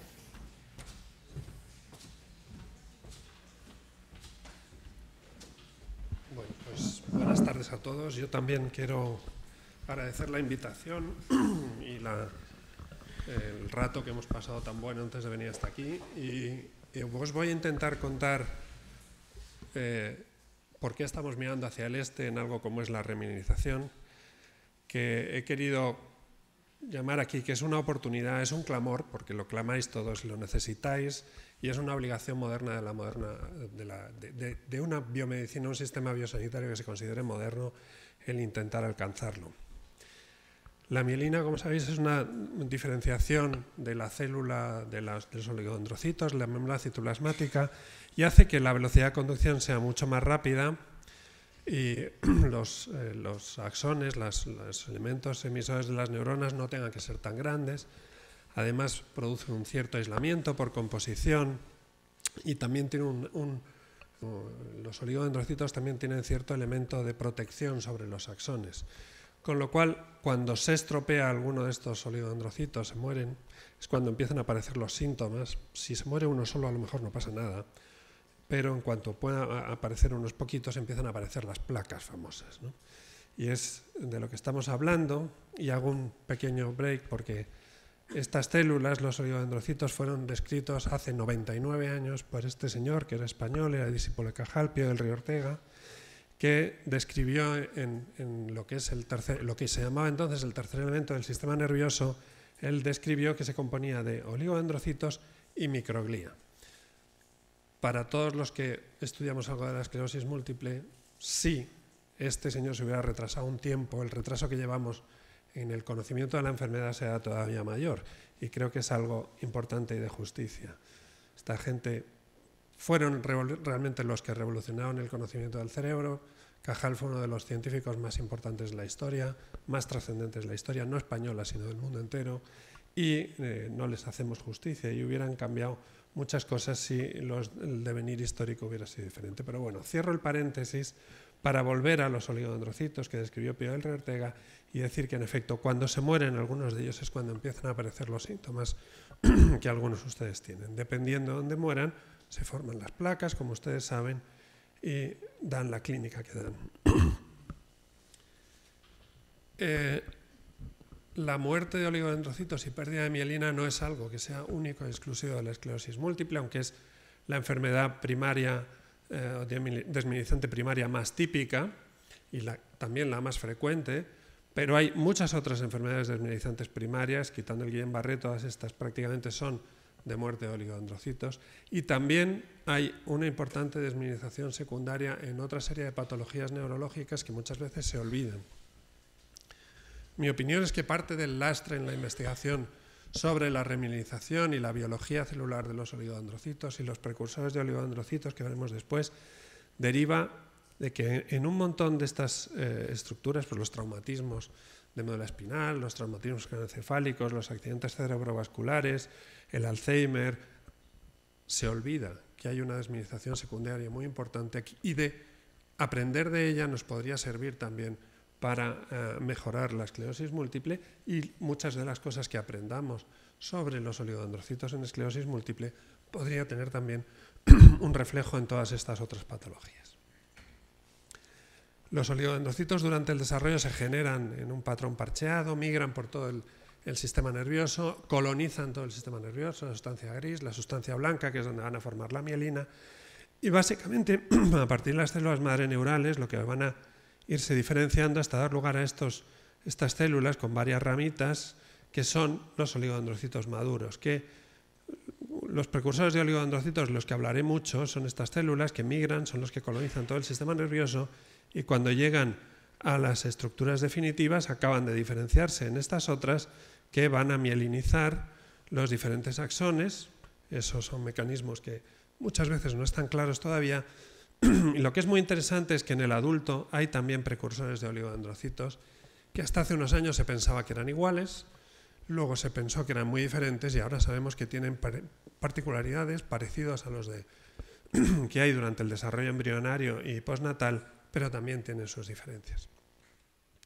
Pero son entre el 5 y el 8% del total de las células del cerebro de cada uno de los que están aquí presentes, sean pacientes o sanos. Este es un precursor de oligodendrocitos que hemos aislado de una muestra de una cirugía de epilepsia en el laboratorio.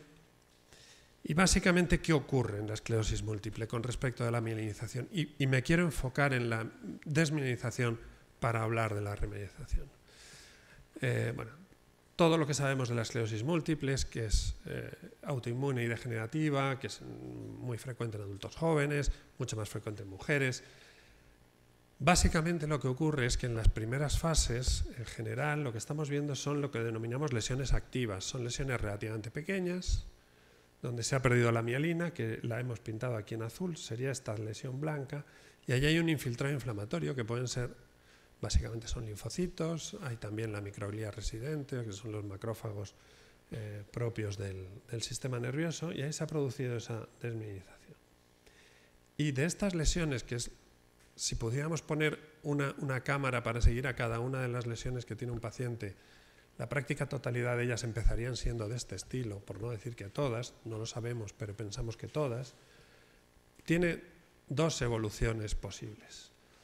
Una es que espontáneamente se remielinice parte de la lesión, parte de la mielina perdida, y con que se reponga el 12% de la mielina que se ha perdido, pueden mejorar significativamente los síntomas, solo el 12%, no estamos pidiendo mucho, aunque hay casos en los que la remilinización es mucho más evidente, y hay otro caso en el que la enfermedad se cronifique, la remilinización se vaya a ver solo alrededor de las placas de lesión, las placas son más grandes, ya no son tan activas, no tienen tanto infiltrado inflamatorio y pueden ya cronificarse del todo hasta que haya una astrogliosis reactiva, incluso los axones ya estén completamente rotos y irrecuperables y la enfermedad ya no sea solo de oligodendrocitos, sino de oligodendrocitos y axones de neuronas.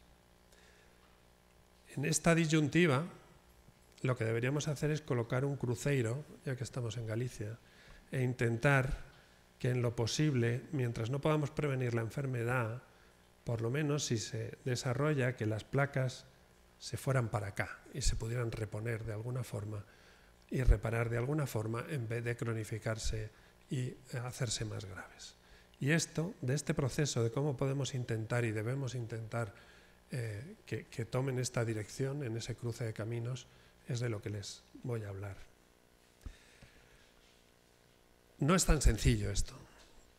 Remielinizar no es mielinizar y hay una serie de datos que nos dicen que hay cosas similares, lo mismo que pasa durante el desarrollo, pues hay una serie de acciones de los oligodendrocitos están ahí, en la remilinización van a diferenciarse oligodendrocitos mielinizantes, pueden formar mielina y pueden asociarse a los axones, pueden formar la mielina alrededor, luego las células están disponibles si quieren hacerlo.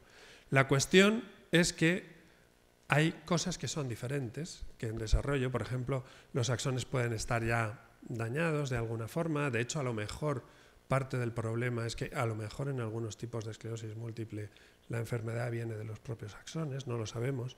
Hay un proceso inflamatorio que aunque en determinadas condiciones puede favorecer la remilinización, tomado en su conjunto puede ser negativo en el conjunto de la inflamación crónica, puede haber problemas en el reclutamiento de los precursores de oligodendrocitos hacia las lesiones, en que sobrevivan y se diferencien adecuadamente. O sea que, aunque queremos remielinizar, tenemos que saber que remielinizar no es lo mismo que mielinizar durante el desarrollo. Pero insisto otra vez, entre el 5 y el 8% de las células de cualquiera de ustedes están ahí para remielinizar y de hecho están remielinizando constantemente en condiciones normales sin que haya enfermedad y también en el enfermo. ¿Qué ocurre también?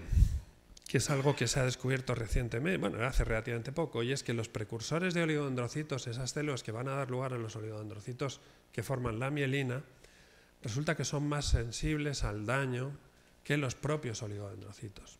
Eso es algo que no sospechábamos y que hasta ahora se ha pasado por alto en muchísimos estudios.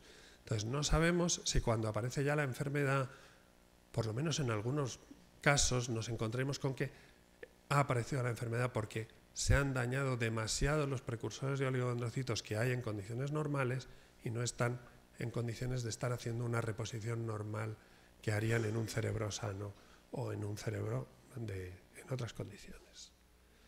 El caso es que a pesar de eso, los precursores de oligodendrocitos que normalmente están, como los ven ustedes aquí, dispersos de una forma más o menos homogénea por todo el cerebro, acuden masivamente a una lesión e intentan remielinizarla y de hecho forman nuevas vainas de mielina. Aquí la tienen en rojo, es más finita, más delgada, pero es una mielina parecida y compacta como la normal. Incluso en algunos experimentos se han trasplantado, esto es un modelo de ratón, precursores de oligodendrocitos a partir de un ratón verde y forman nueva mielina alrededor de los axones en una serie de casos y se remieliniza parcialmente. Luego los precursores están ahí, no es como en otros tipos de enfermedades donde hay que empezar por poner las células que pueden reparar el daño espontáneamente.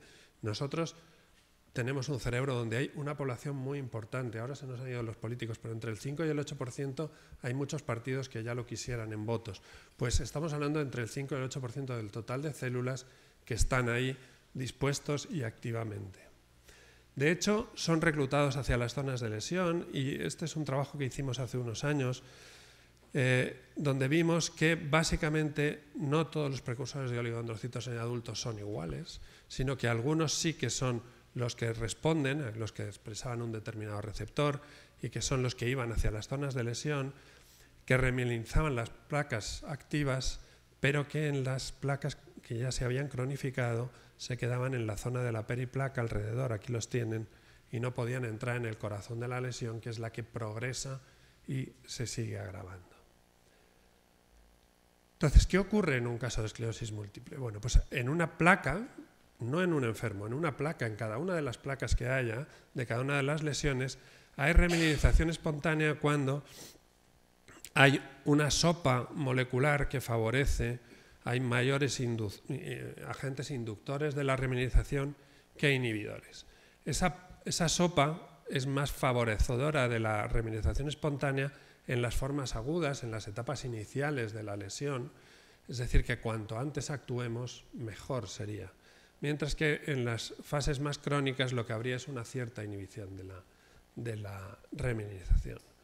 Poco a poco vamos sabiendo qué moléculas podrían ser positivas o negativas. Aquí hay listas grandes que a ustedes a lo mejor no las entienden, pero lo que quiero decir es que les estamos empezando a poner nombre y apellido a aquellas moléculas que deberíamos de alguna forma inhibir, todas estas, y aquellas que deberíamos de alguna forma potenciar, que son esas otras. Y hay una especie de semáforo a la hora de que los precursores de oligodendrocitos entren o no.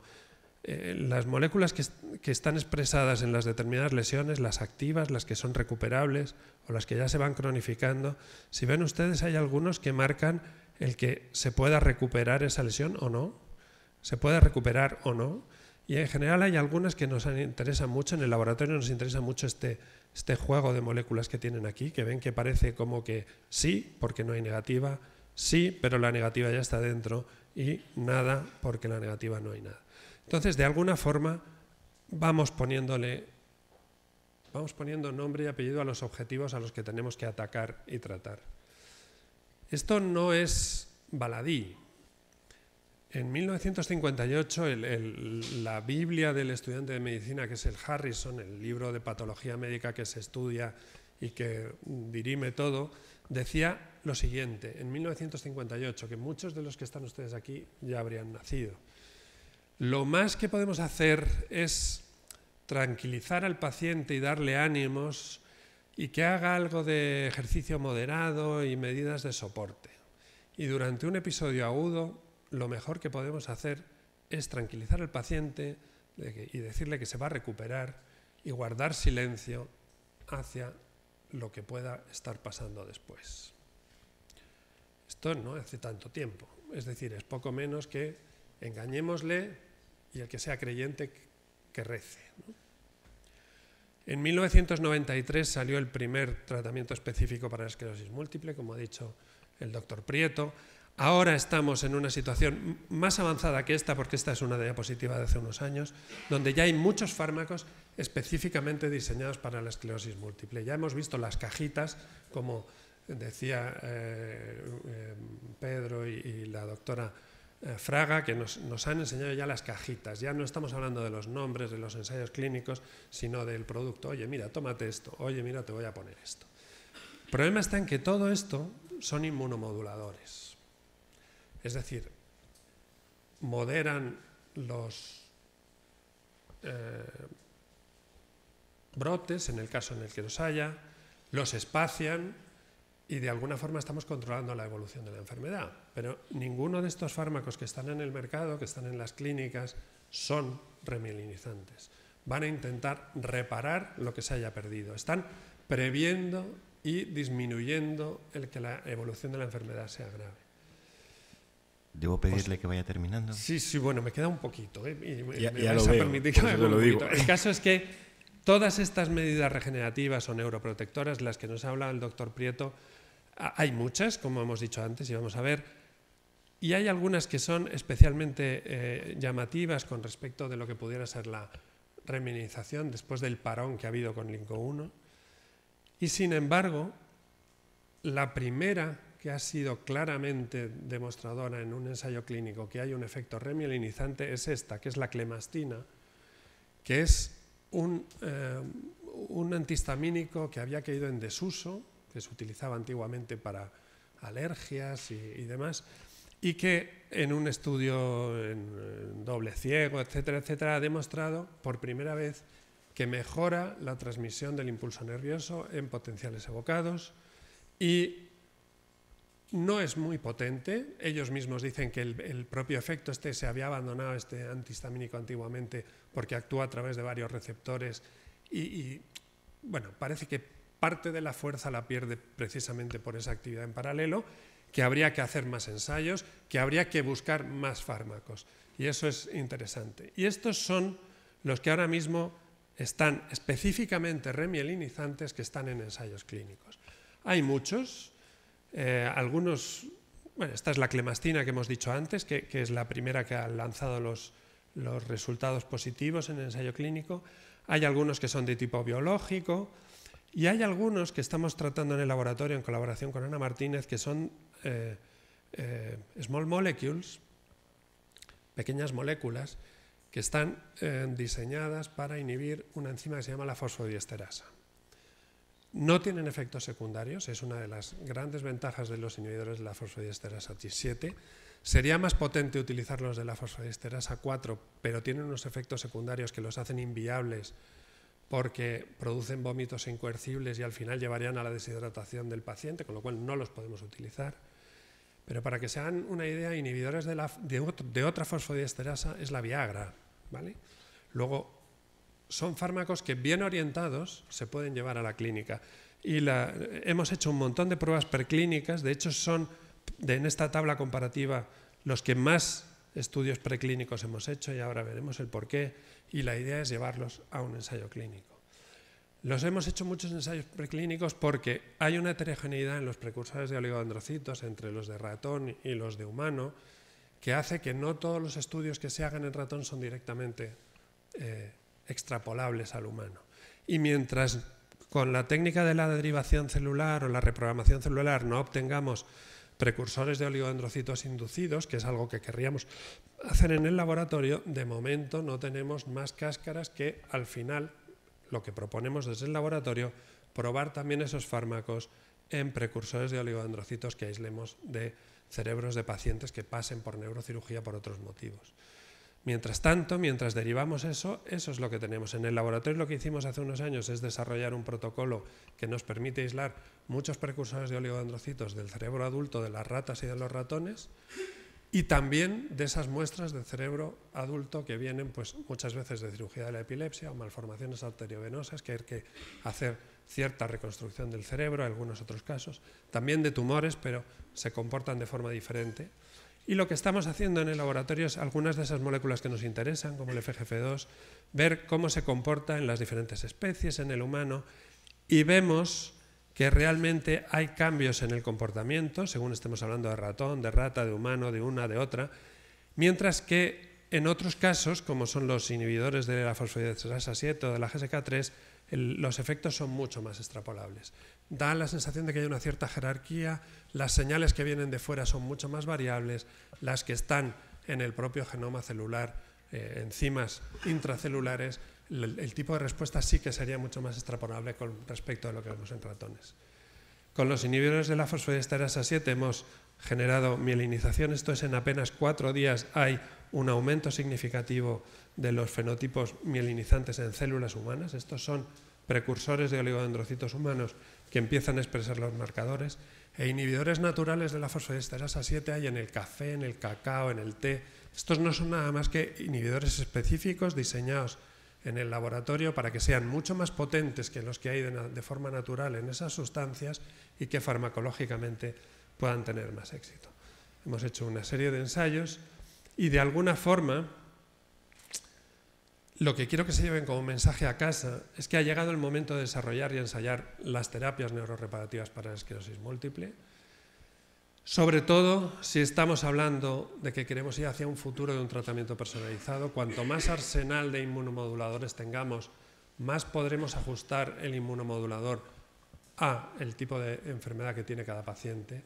Si tenemos varios remielinizantes, podremos estudiar mejor qué combinaciones son las más adecuadas para cada uno de los pacientes y estos estudios preclínicos, para que no fracasen como ha fracasado el antilingo de los que les enseñaba antes, sería necesario actualizarlos y hacerlos con el mayor número de pruebas preclínicas, y nosotros ofrecemos los precursores de oligodendrocitos que aislamos.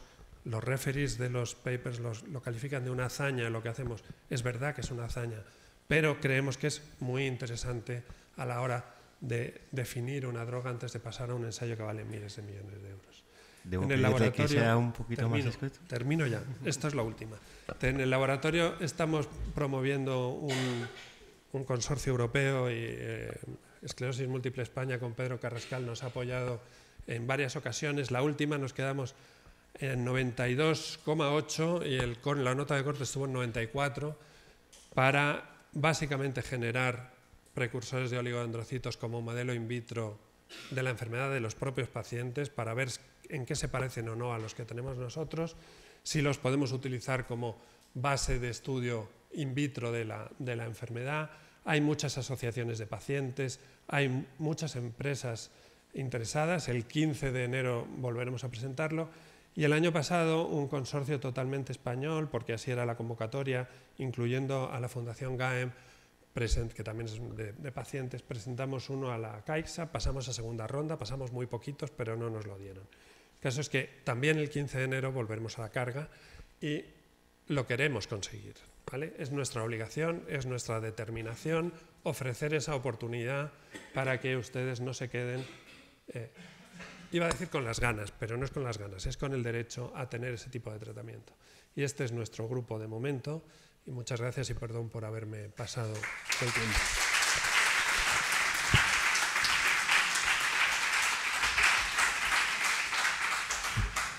Vamos a abrir ahora el turno de preguntas del público, así que invito al resto de ponentes a que suban otra vez.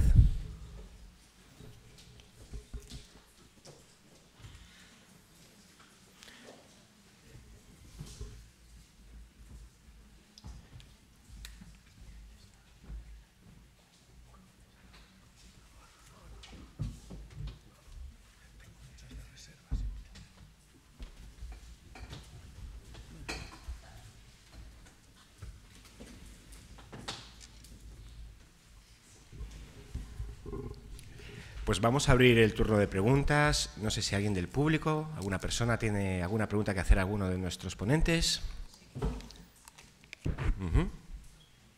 ¿Oí un sí?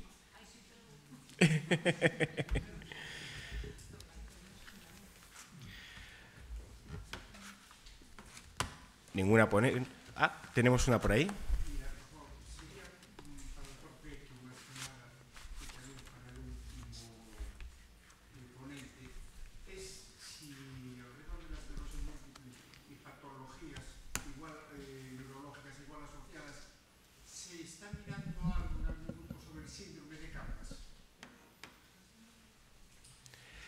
Preguntó para los de fondo, que a lo mejor lo escuchasteis, si había alguna relación entre el síndrome de Canvas, ¿no? Si estaba haciendo algún estudio relacionado con la esclerosis.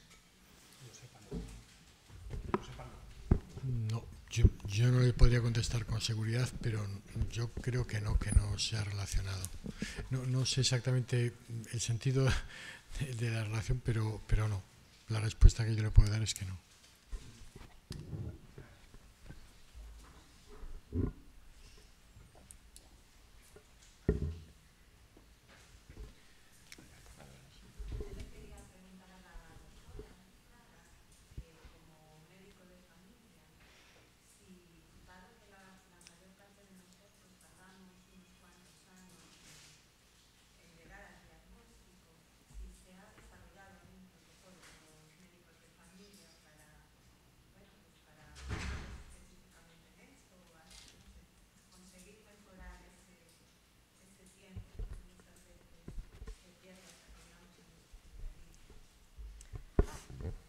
Sí, ojalá. Ojalá. Yo te voy a hablar por Ourense y no hay ningún protocolo, no. Lo que sí hay cada vez es más concienciación de los médicos de familia.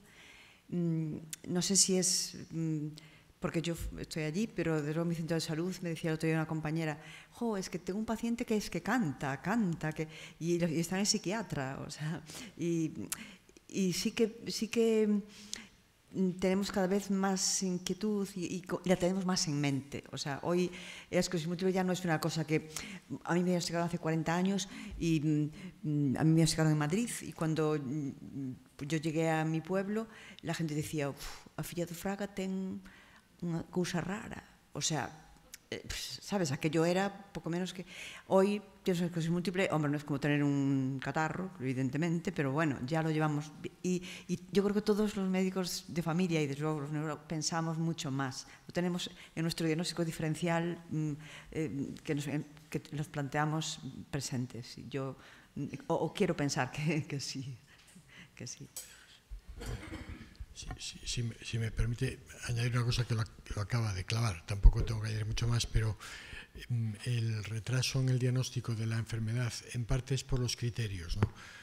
Con lo que le enseñé antes, el retraso no puede ser más allá de 15-20 días, pero no hace muchos años, hablo de 4 o 5 años, para hacer un diagnóstico de la enfermedad eran al menos necesarios 3 meses, por unas razones técnicas de la resonancia. El hecho de que ahora se haga un estudio de líquido permite adelantarlo a 15 días, pero hay que tener mucha precaución porque muchas veces las prisas son malas consejeras y hay alrededor de un 5% de pacientes que están diagnosticados de esclerosis múltiple y que no la tienen. Entonces ahí hay que tener mucha precaución porque no estamos hablando, como dice ella, de un catarro. Perdona, quería añadir, tenemos otro problema que para mí es importante, y es que una vez que estemos diagnosticados, ya soy en la segunda parte, estamos diagnosticados, ya cualquier cosa es parte de la esclerosis múltiple. O sea, tenemos, bueno, yo tengo pacientes y todos tenemos pacientes que esto podía ser, pero tiene una esclerosis múltiple.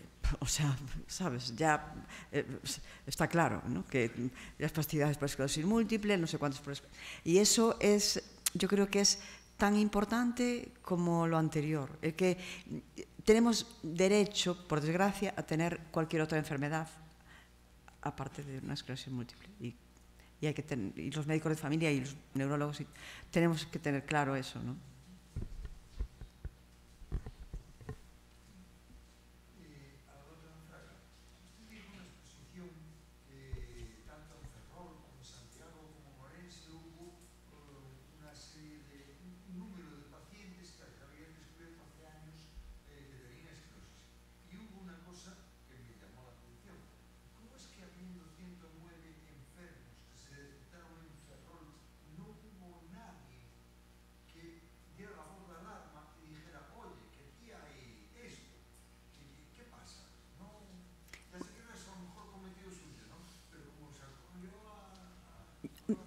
Hombre, yo no sé en Ferrol, pero en Orense, que es lo mío, somos 195. O sea, 183 casos por 100.000 habitantes, cuando lo que dicen los libros es que somos 100 por 100.000 habitantes. De hecho, hasta en la tele te dicen 47 millones de españoles tienen esclerosis múltiple, porque están contando que somos 100 por cada 100.000 habitantes. Y en Orense somos 183. Entonces, ¿qué es lo que pasa? Ahí quería yo incidir en que yo hice una epidemiología descriptiva, pero nos hacía falta, pues no sé, si medios económicos, políticos o alguien que estudiara la epidemiología analítica. ¿Qué nos pasa en Galicia, aparte de tener ascendencia vikinga, para tener tanta esclerosis múltiple? No les sé contestar, ojalá pudiera yo saber eso. Sí.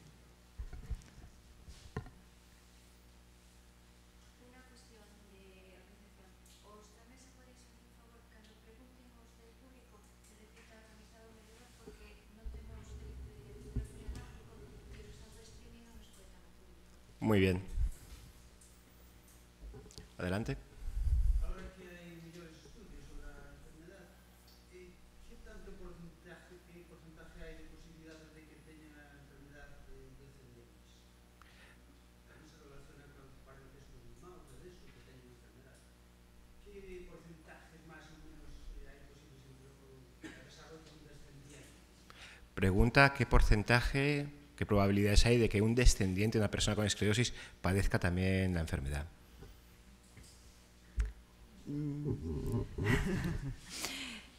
Si te toca es el 100%. Pero si non te toca, Vamos a ver, en Ourense... F0. En Ourense vimos que tenemos muchísima esclerosis múltiple familiar, ¿no? El doctor Prieto dice que cuando hay varios casos que a lo mejor no es exactamente esclerosis múltiple y que hay... desde luego, si lo sabe el doctor Prieto, yo no sé qué posibilidades hay. Yo lo que sí sé es que yo a mis pacientes y a mis amigos y a mí misma le digo, no te puede frenar el tener un hijo, el tener una esclerosis múltiple. Pero ¿en qué me baso? ¿En qué porcentaje me baso? No, me baso en no sé, No, él pide un número. Es muy peligroso. No, ya lo entiendo. Es muy peligroso dar números, pero aproximadamente si es un familiar en primer grado, la probabilidad de que un hijo tenga la enfermedad oscila entre un 5 y un 10%. Como muy bien acaba de decir ella, eso no contraindica la necesidad de querer o no descendencia. Es una decisión muy personal, ¿no? Pero no se puede decir con eso que sea una enfermedad hereditaria. Hay un componente genético obvio. Cuando hay mucho componente genético, a veces hay que plantearse si eso realmente es o no una esclerosis múltiple, pero si me pide un número, le diría entre un 5 y un 10%. Una pregunta por el fondo. Ahora que hay muchos tratamientos que estamos mirando, pero mi pregunta es, porque mi afectación mayor dentro de mi enfermedad, bueno, como la de todos, porque no se investiga los temblores. Yo creo mi afectación es que me pega temblores. Una persona afectada por esclerosis pregunta por qué no se investiga más acerca de los temblores. De los temblores.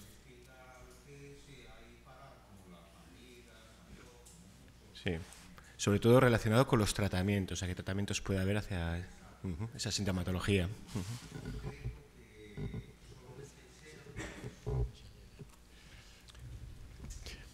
Bueno, a ver, por culpa del moderador yo no pude extenderme. Tengo que decirlo así.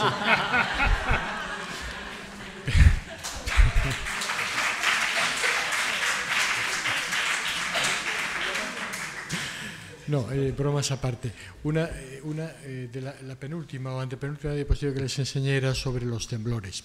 Tiene toda la razón. Los tratamientos sintomáticos enseñé dos. Y es una cosa, estamos utilizando tratamientos que tienen más de 20 y tantos años, vamos perfilando un poco cómo utilizarlos, pero en el temblor concretamente estamos muy desarmados. Ese fármaco que enseñé es un fármaco que está en una fase muy precoz de desarrollo y lo que intentaba explicar es que tiene muy buena pinta, pero hay que primero comprobar que no es tóxico, porque las dosis que se utilizan en animales de experimentación, como acaba de explicar el doctor Fernando de Castro, a veces no son aplicables en humanos, ¿no? Después hay algunos, no solo fármacos, sino que hay algunos otros aspectos de rehabilitación que seguro que Pedro Carrascal puede hablarlo mejor y que sí se han desarrollado técnicas para controlar el temblor, incluso técnicas quirúrgicas. Lo que pasa es que son muy limitadas en su utilización, pero estamos muy desarmados. Pero eso es un aspecto que sí que tiene buen aspecto en los próximos, yo me atrevería a decirle 5 años, no antes, que probablemente aparezca algún fármaco que nos permita mejorar el control del temblor. Pero yo creo que él puede contar algo más. Yo, quería incidir en lo que decía en la presentación, que hasta ahora la investigación se ha centrado en lo que es el avance de la enfermedad y quizás lo otro ha pasado desapercibido.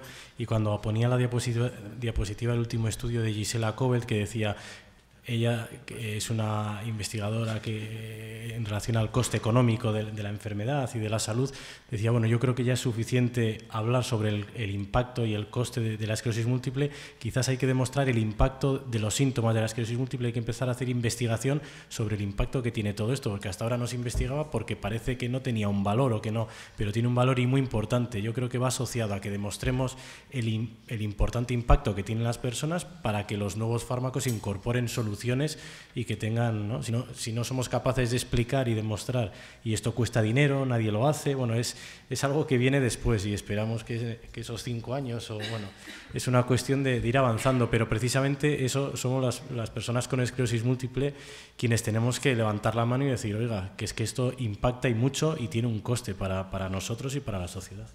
Pero yo estoy totalmente de acuerdo. Es verdad que todas las listas estas de ensayos clínicos nos centramos, yo me centro mucho en reminización, aunque he pasado por anteriormente también por los de inmunomoduladores que había comentado también el doctor Prieto, pero es verdad que hasta que muchas veces no sabes cuál es el impacto de los síntomas, los tratamientos sintomáticos, que a fin de cuentas pueden ser comunes a otras enfermedades, ¿no? Porque no son específicos de la esclerosis múltiple, pero realmente cambia la percepción cuando empiezas a saber las cosas. Yo hace unos años estuve trabajando 9 años en parapléjicos, en Toledo, en el Hospital de Parapléjicos, y nos llevamos una gran sorpresa y condicionó mucho el qué tipo de abordajes, tanto de rehabilitación como de tratamiento, se están haciendo después, cuando en una encuesta masiva que se hizo a nivel nacional, pero también a nivel en otros países coordinadamente, se vio que el principal problema para los pacientes parapléjicos no era la movilidad,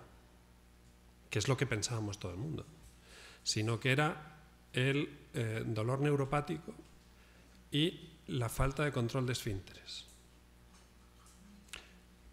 Ojo, cuando lo decimos, hombre, pues es verdad, pero todo el mundo pensaba en un paciente parapléjico como un paciente que el problema principal que tiene es que tiene que ir en silla de ruedas. Entonces, eso ha hecho que se reorienten un montón de líneas de investigación o se abran o se potencien si estaban ya abiertas, sobre todo para el dolor neuropático y para el control de esfínteres con abordajes que hasta ahora no habíamos pensado, porque todo el mundo estaba intentando pensar en poner de pie a esos señores, ¿no? Y en este caso puede pasar algo relativamente parecido.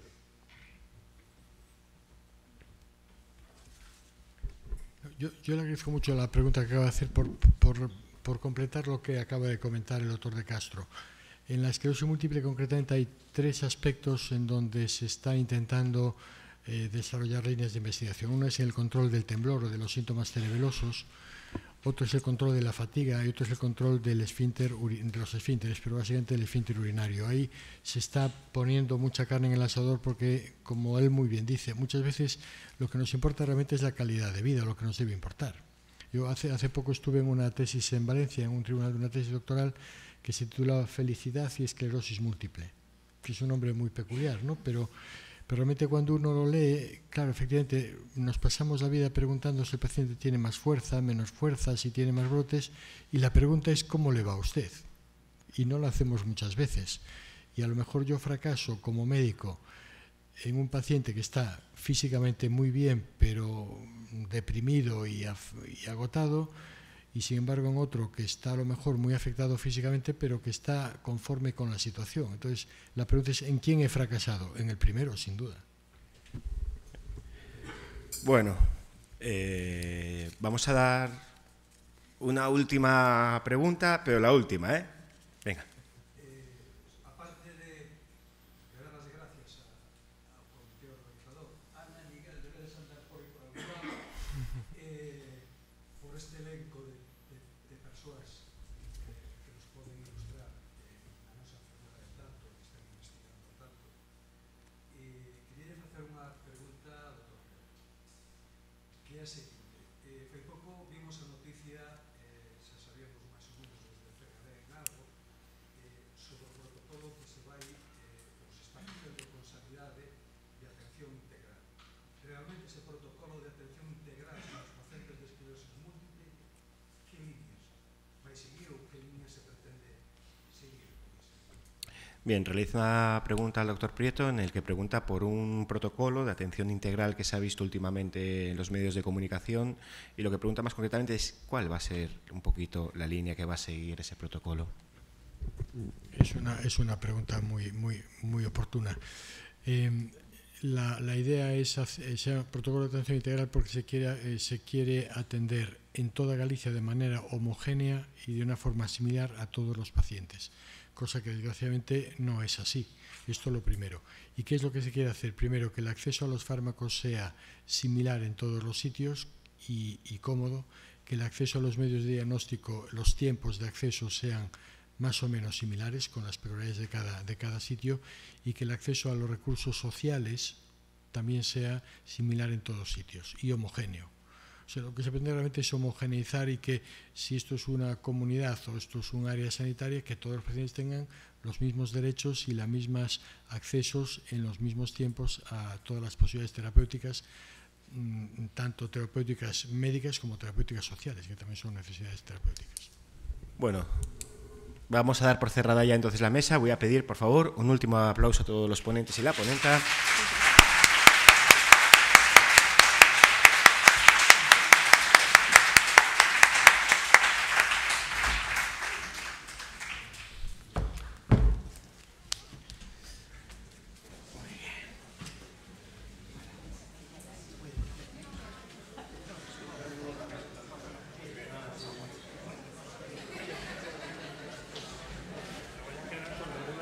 Porque me vienen muy bien, ¿sabes?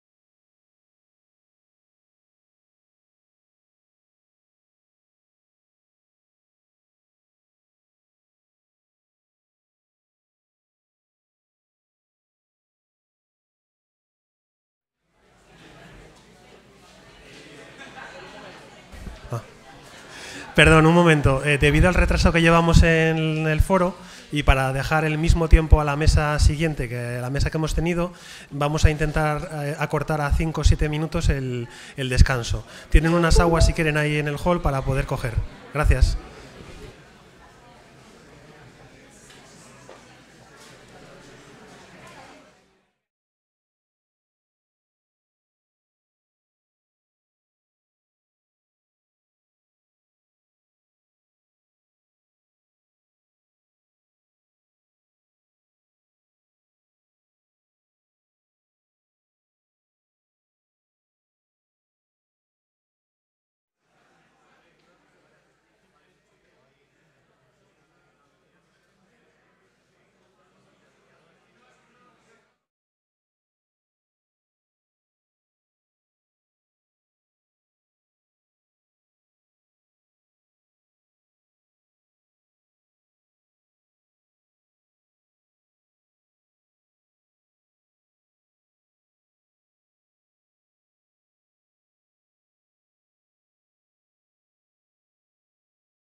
he dicho, mira, como estamos como en casa, te puedo contar lo que quieras. Claro, en plan, esto queda mejor.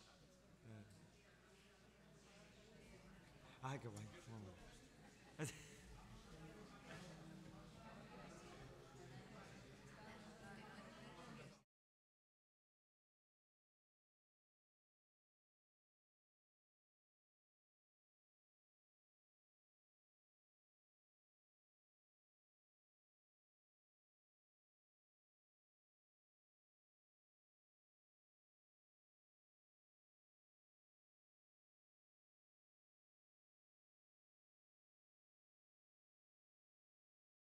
Probando.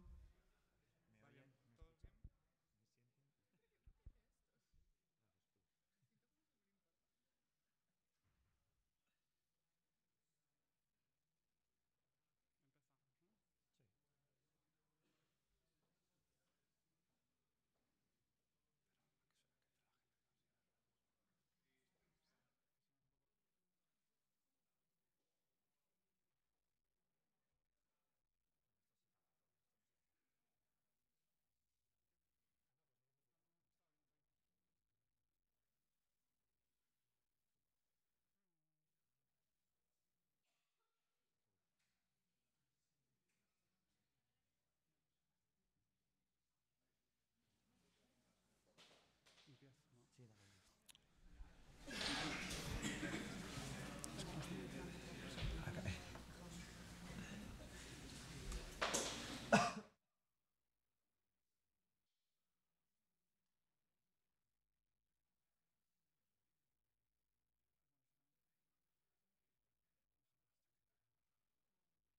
Bueno, pues continuamos con este segundo foro de esclerosis múltiple, que os recuerdo y tenéis ahí escrito el hashtag que estamos usando en Twitter, que veo algunas personas que han sacado el móvil y están compartiendo lo que aquí está pasando.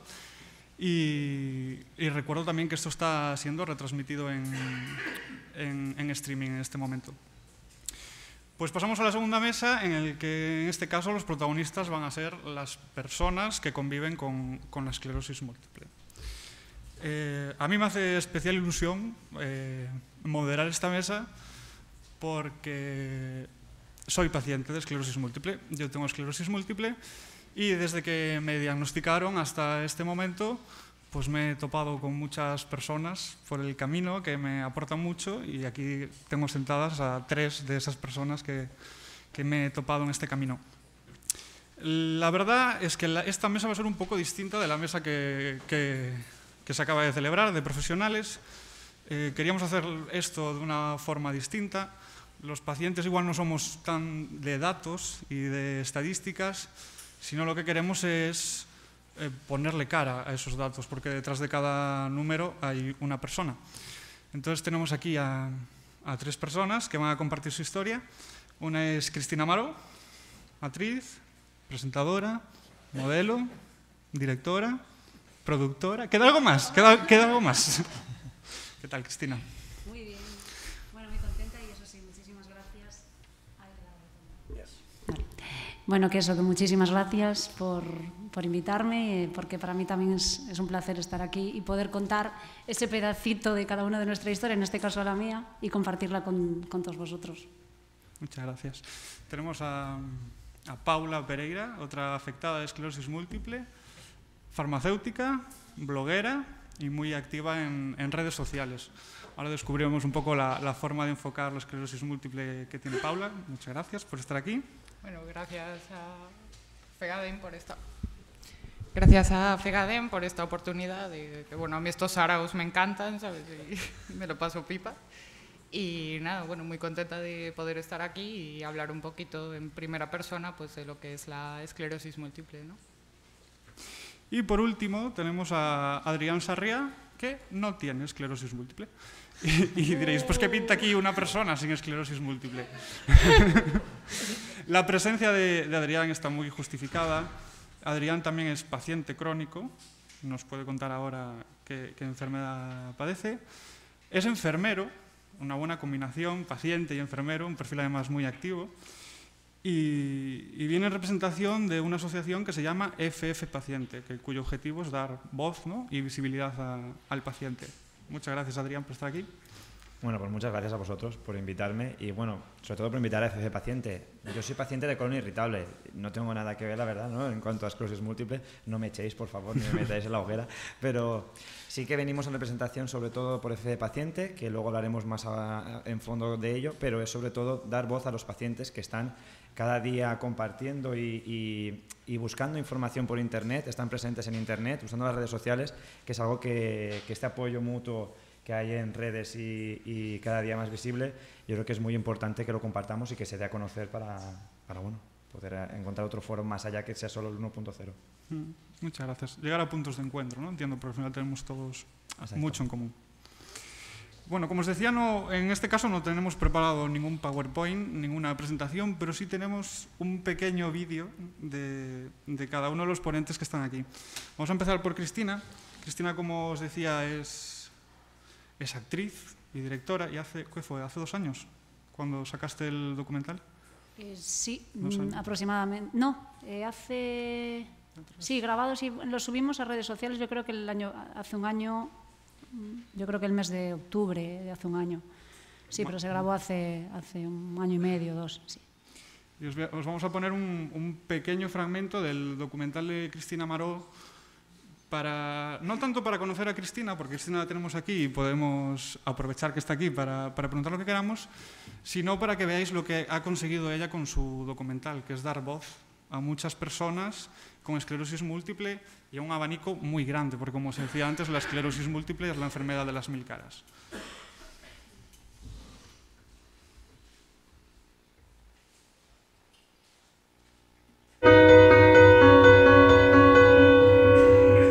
Me llamo Cristina Maró y tengo esclerosis múltiple. El que está mejor, cualquiera de vosotros, todo el mundo tiene su mochila. Lo que pasa es que hay que saber llevarla. Y algunos, con una mochila muy poco cargada, se vienen abajo y todo se les echa encima. La nuestra está cargada, pero hay que saber llevarla. Y tienes que asumir lo que tienes y asumirlo con la mejor cara del mundo. Que siempre hay algo bueno. Que a veces cuesta encontrarlo porque evidentemente todos tenemos nuestros días y semanas de bajones y podemos llorar y podemos cabrearnos con el mundo y todo, pero que luego al final siempre encuentras algo que merece la pena. Y sobre todo, que yo creo que es lo más importante y que en mi caso me funcionó muy bien, es rodearte de gente que te entienda y que te permite estar triste, estar mal, pero que no te deje constantemente en ese, ¿sabes? En plan, que no mime tu malestar, que te ayude y que esté contigo. Abrirse a los demás, saber o tener presente que esto es una condición que es un añadido, es, como dice mucha gente, una compañera de viaje. Tú tienes que continuar con tu vida. Está claro que no es para todos igual, para algunos va a ser más duro que para otros porque no a todos nos afecta igual ni con la misma intensidad, pero todo el mundo tiene sus cosas. Nosotros tenemos esclerosis múltiple, habrá otra gente que tenga otra enfermedad o algún tipo de impedimento y todos tenemos que seguir para adelante con lo que tenemos, cada uno con lo suyo. Que no tiren nunca la toalla, sea el cartel que sea. Y si realmente quieren salir, entonces que lo pidan, que estén muy despiertos y que prueben y que lo pongan en práctica. Bueno, Cristina, el optimismo por bandera, ¿no? Hombre, eso siempre. Yo creo que ante una enfermedad como esta, yo siempre digo lo mismo, solo hay un camino, que es ser positivo, por lo menos desde mi punto de vista, porque de nada nos sirve quedarnos en nuestra casa, lamentarnos, enfadarnos con el mundo. Lo que hay que hacer, yo siempre digo lo mismo, es tirar hacia adelante, intentar, dentro de nuestras posibilidades, cada uno con la suya, hacer lo que sea, pero hacer algo. Ya sea trabajar, si puedes, ya sea hacer deporte, si puedes, ya sea salir, viajar. Dentro de las posibilidades que tenga cada uno, intentar hacer. Y siempre eso, desde la fuerza de voluntad, desde el positivismo y de las ganas de seguir adelante y tirar para adelante. En el documental, en este cacho no se vio, pero cuentas que a ti el diagnóstico, desde el primer brote que tuviste hasta que llegó el diagnóstico, pasaron muchos años, ¿no? Como comentaba alguien en el público antes. ¿Cómo fue eso? O sea, ¿cómo es ese proceso, esa espera, Sí, a ver, más que espera, yo siempre digo lo mismo, es un poco, en mi caso, no sé si llamarlo dejadez, desinformación, no lo sé. Yo mi primer brote, que se sepa, fue con 15 años, 15, 16 años, que se me paralizó la mitad de la cara. Después, a lo largo de mi vida, pues fui teniendo muchísimos brotes y brotes y brotes, casi todos eran sensoriales. Después, pues no sentía partes del cuerpo, las piernas, la cabeza, el tronco, bueno, de todo. También tuve varios tics y demás, pero yo creo, o sea, en el primer brote que fue la parálisis sí que había ido al médico con mi madre, pero después, cuando me daban esos brotes sensoriales, yo pensaba que a todo el mundo le pasaba eso. No me parecía que fuese algo raro ni algo diferente. Entonces yo creo que esos brotes nunca fui al médico. Sí que fui al médico cuando me diera el tic, pero bueno, tampoco le dieron mucha importancia. Años después, estamos hablando que tenía aproximadamente 33, 34 años, cuando me da un brote como los de siempre y esa vez por alguna razón sí que fui al médico. Aparte en ese momento estaba viviendo en Dubái y a la vuelta, cuando volví a España, me fui a urgencias. Y yo creo que por el susto de que venía de Dubái y demás, me empezaron a hacer muchísimas pruebas y se asustaron un poco. Pero claro, yo estaba tan tranquila porque me había quedado las piernas dormidas como me había pasado infinidad de veces. Y nada, esa vez pues sí, me diagnosticaron y me dijeron que tenía esclerosis múltiple. Y llegó el diagnóstico y no te paralizó para nada, ¿no? el diagnóstico. Porque vemos ahora que eres, eso lo que decía antes, es una todoterreno.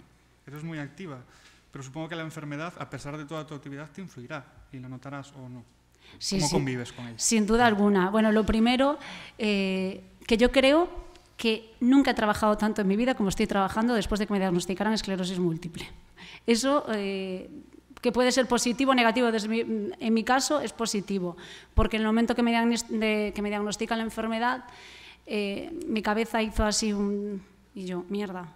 Pues a lo mejor no tengo que dejar tanto para mañana las cosas y tengo que hacerlas hoy, porque yo siempre fui muy, pues disfrutar la vida, disfrutar el momento, pues ahora voy, bueno, ya tendré tiempo para hacer esto, ya tendré tiempo para hacer lo otro, pero de repente cuando te diagnostican una enfermedad así ya te empiezas a plantear otras cosas.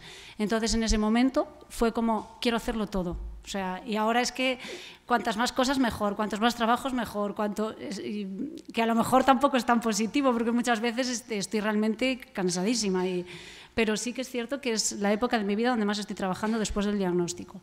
Y trabajar teniendo esclerosis múltiple, por ejemplo, a mí casi me afectan más las lesiones cerebrales que medulares. Sí que es cierto, las medulares en la pierna derecha, depende el día, hay días pues, que estoy más torpe, el equilibrio, el pie que se me va, no puedo hacer deporte, etcétera. Pero sí que a nivel cognitivo sí que lo noto muchísimo. Por ejemplo, se me olvidan las caras de la gente cada vez más y eso va a más. La memoria lo noto un montón, el aturdimiento mental, que a veces voy al supermercado y me parece que vamos, que es física cuántica estar en el supermercado, una pasada. Sí que las noto mucho. Y la memoria, me siento súper insegura. Yo trabajo de presentadora y sí que es cierto que subirte a un escenario, lo que digo siempre, con este añadido es muy difícil porque de repente sé que se me va a ir algo. Entonces, sí que cuando estás presentando un acto, pues sí que puedes tirar pues haciendo una gracia, o fíjate, se me ha olvidado, o me he confundido, o tal, pero cuando estás haciendo, por ejemplo, un directo para un informativo, no puedes decir, uy, fíjate, es que se me ha olvidado una palabra, que tengo esclerosis múltiple. No, pues tienes que... Claro, entonces estás realmente con miedo, con inseguridad total, que eso no me pasaba antes. Entonces sí que lo noto. ¿Qué pasa? Es lo que decía al principio, yo llevo por lema y por bandera eso, el positivismo, la fuerza de voluntad, y lo veo como un reto. O sea, cada día para mí es un reto, ya sea pues trabajando en la tele, ya sea presentando un acto, ya sea trabajando lo que sea, o ya sea salir a la calle, ir al supermercado y que me parezca física cuántica comprar unos cereales, ¿no?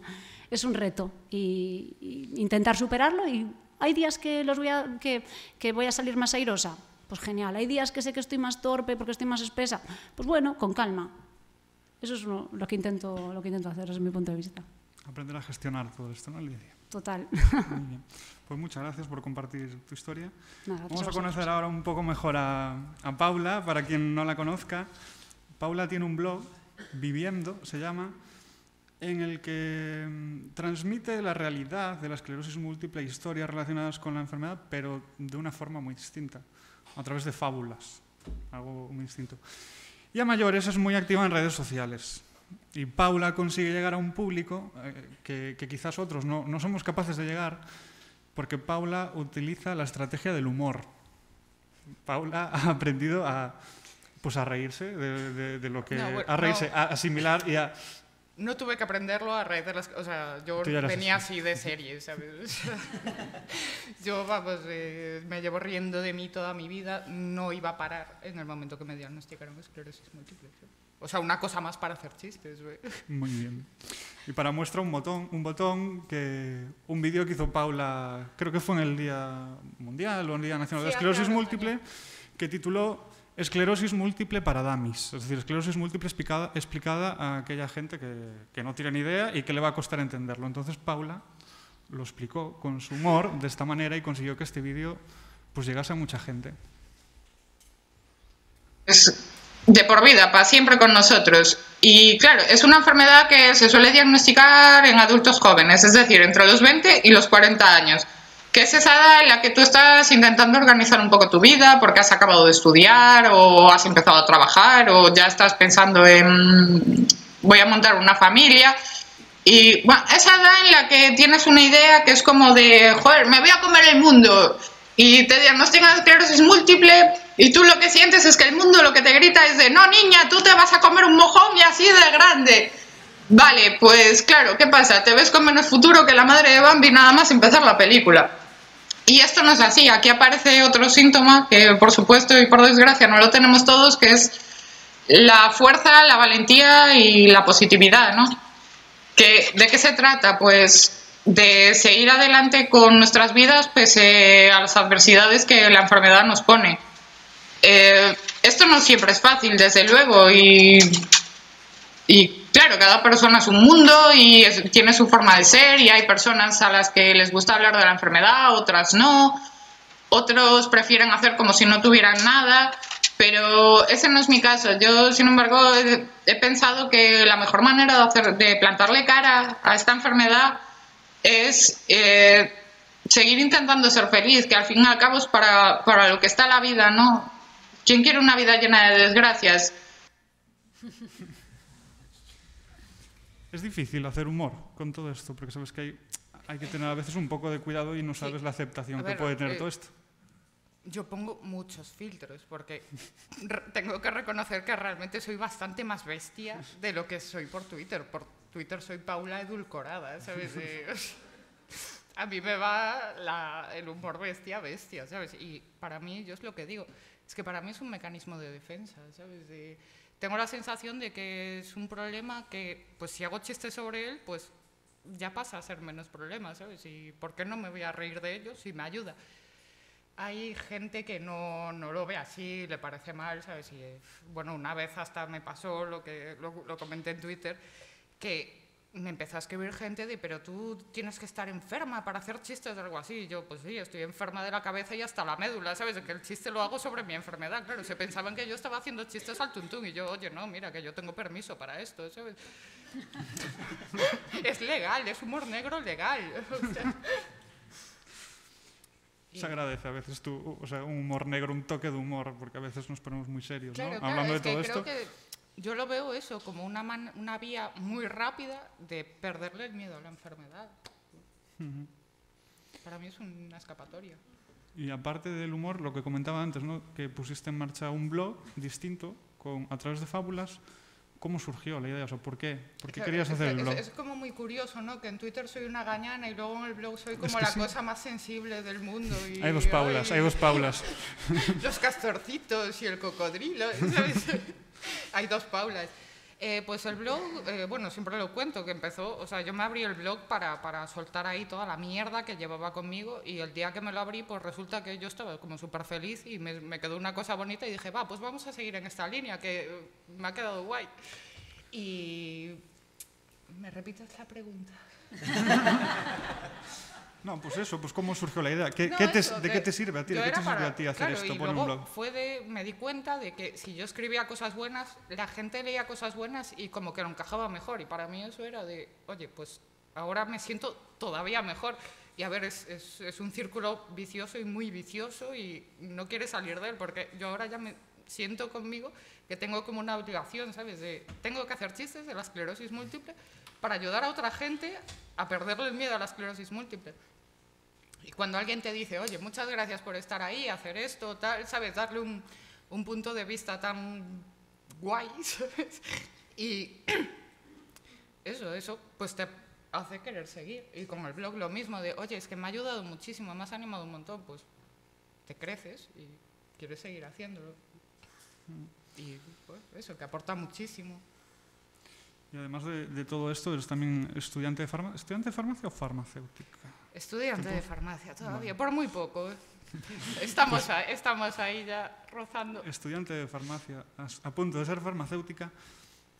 Supongo que estarás un poco al tanto de tratamientos, de Sí, investigaciones. bueno. ¿Cómo ves tú como paciente, desde el punto de vista del paciente? Yo la información que tengo, o sea, es lo que digo, es exactamente la misma a la que tenemos acceso todos. Sí, bueno, pero igual tú que yo a lo mejor pues puedo leer determinadas cosas y es de, qué bien entiendo esto, ¿sabes?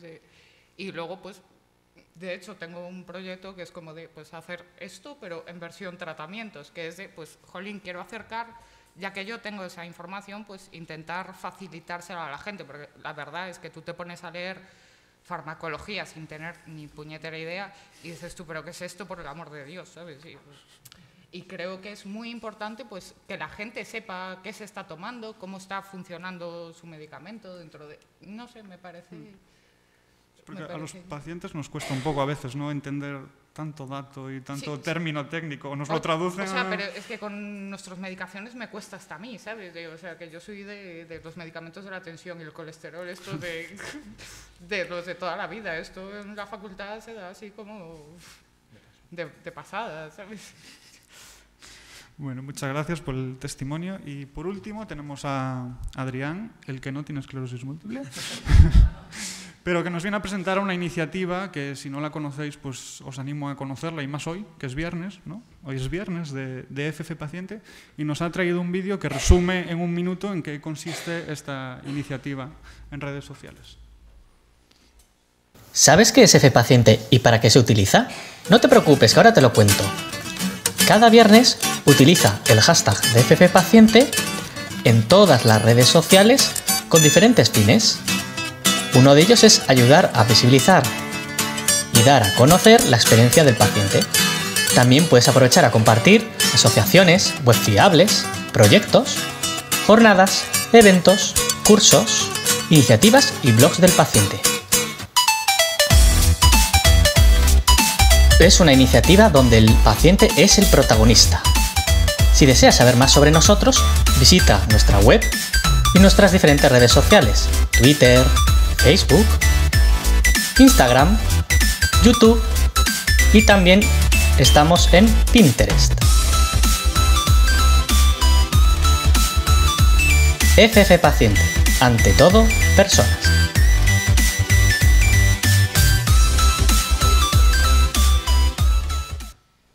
Bueno, Adrián, decís en el vídeo que FF Paciente es una iniciativa para dar visibilidad al paciente, ¿no? Para poner al paciente por delante de todo. ¿No suele ser así esto? A ver, la iniciativa surgió pues, allá del 2015 a mano de un enfermero que vio que había muchos pacientes que por Twitter compartían sus vivencias que publicaban en sus blogs.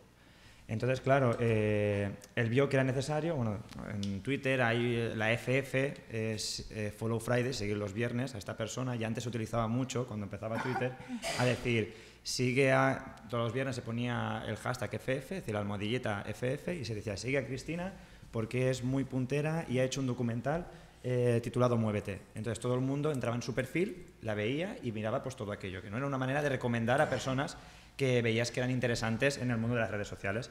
Entonces, nuestro compañero Pedro Soriano lo que hizo fue fusionar FF con paciente. Entonces, en vez de sigue a este perfil de Twitter, era sigue a este paciente, porque está compartiendo sus experiencias en redes.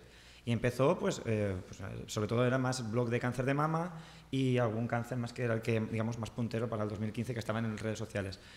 Hoy en día, pues bueno, de hecho, uno de los muy punteros son esclerosis múltiple, la verdad, entre todos. Y no es por peloteo, pero es que es así, es decir, los datos son los que hay. Entonces, claro, Pedro empezó a juntarnos a diferentes personas, porque estamos profesionales. Yo es que, claro, como digo a veces profesionales, pero que tengo la doble chaquetilla. Profesional de la salud, que soy enfermero, y paciente crónico, porque tengo mi enfermedad crónica. Pero entonces estamos pacientes, personas a fin de cuentas, que lo que queremos es compartir y dar la visibilidad de las personas, de los pacientes que están en redes sociales y que están con sus blogs, y sobre todo compartir aquello. Por ejemplo, y justamente hoy me he dado cuenta de la iniciativa para firmar para el 33% de la discapacidad. Pues yo sí, todos sabemos lo que cuesta siempre coger firmas cuando encontrábamos en el horno de la esquina y encontrar estas firmas para qué serán. Pues yo, si no llego a estar justamente hoy conectado en redes sociales, mirando, si no hoy, la semana que viene, etcétera, no me hubiese dado cuenta que estaba esta iniciativa. O el Móllate, o el... Lo he pronunciado bien, ¿verdad? No sé. Muy bien, muy bien. Porque dicen mójate, pero ya por lo menos. O el Yo doy mis pasos. Todas estas iniciativas que se dan a favor de la investigación, a favor de los pacientes y de las personas a fin de cuentas, por eso nuestro lema ante todo personas, las redes sociales es un vehículo que nos permite llegar a muchas más personas. Y bueno, como en este caso, Paula, permite, cuando estás tú en tu casa sufriendo un brote, porque yo también tengo mis brotes en otro nivel, pero tengo mis brotes, cuando tú estás en tu casa a las 4 de la mañana con este brote y lo que más a mano tienes es el móvil, porque todos tenemos el móvil cuando vamos al baño o cuando vamos a algún lado, el conectarte a las redes sociales y ver, digamos, este apoyo entre iguales y entre otros, que mira, es que hay más gente por ahí tuiteando, o ver tu periódico a esas horas, pues yo creo que es esa parte positiva que trae las redes sociales aquí, ¿no?, a nuestro entorno. Y eres enfermero, comentaste, y en todas las encuestas, en todo lo que se busca sobre la relación de las personas afectadas de esclerosis múltiple y el personal sanitario, las enfermeras son siempre, y de una manera muy destacada, el personal favorito de los pacientes. ¿A qué se debe esto? ¿Por qué? Claro, aquí lanzo una lanza siempre a mi colectivo, ¿no? Pero las enfermeras, pues bueno, a ver, es que por suerte o por desgracia somos las que más estamos ahí siempre decimos que desde que nacimos hasta que morimos, pero eso somos todos los profesionales sanitarios, evidentemente. Pero cuando estamos, por ejemplo, en el hospital, cuando una persona está ingresada, quien más nos ve también es a la enfermera, porque por la organización, a fin de cuentas, son los que estamos siempre más a pie de cama. Y bueno, luego en las consultas, digamos que a veces hacemos como no sé si llamarlo el descifrador, o decir, porque lo que comentamos, ¿no? Yo es que cuando me leo también a veces las medicaciones, incluso la mía, ¿no?, que digo, madre mía, aquí hasta que yo descifro y consigo entender cuáles son las contraindicaciones. Y en la consulta, por ejemplo, pasa lo mismo. Es decir, yo ahora estoy trabajando en atención primaria, ¿no?, en un centro de salud, y este lenguaje más cercano, en el cual utilizamos a veces, porque a mí me vienen muchas veces, es que me han dicho esto y no tengo ni idea de lo que me acaban de decir, es algo de la consulta. Y claro, nosotros, digamos, y justamente yo también tengo la parte buena del paciente, que veo aquello y yo entono el mea culpa de que muchas veces, por el tiempo que tenemos corto, por desgracia, por el sistema, no nos permite dedicar más tiempo cuando estamos en las consultas o cuando estamos en el propio centro hospitalario. Pero sí que es verdad que nos damos cuenta de lo que hay y decimos, pues venga, Paula, vamos a sentarnos. Vamos a estar una hora de retraso, voy a tener una hora de retraso en mi agenda, no te preocupes, pero nos sentamos. Yo me giro hasta el ordenador porque vienen muchos bulos, vienen muchas cosas que te dicen, mira, es que tengo esta duda, ¿qué pasa? Pues no pasa nada, dime dónde lo has encontrado, vamos a encontrarlo, vamos a ver en qué página web era. Lo miramos y nos ponemos a debatir.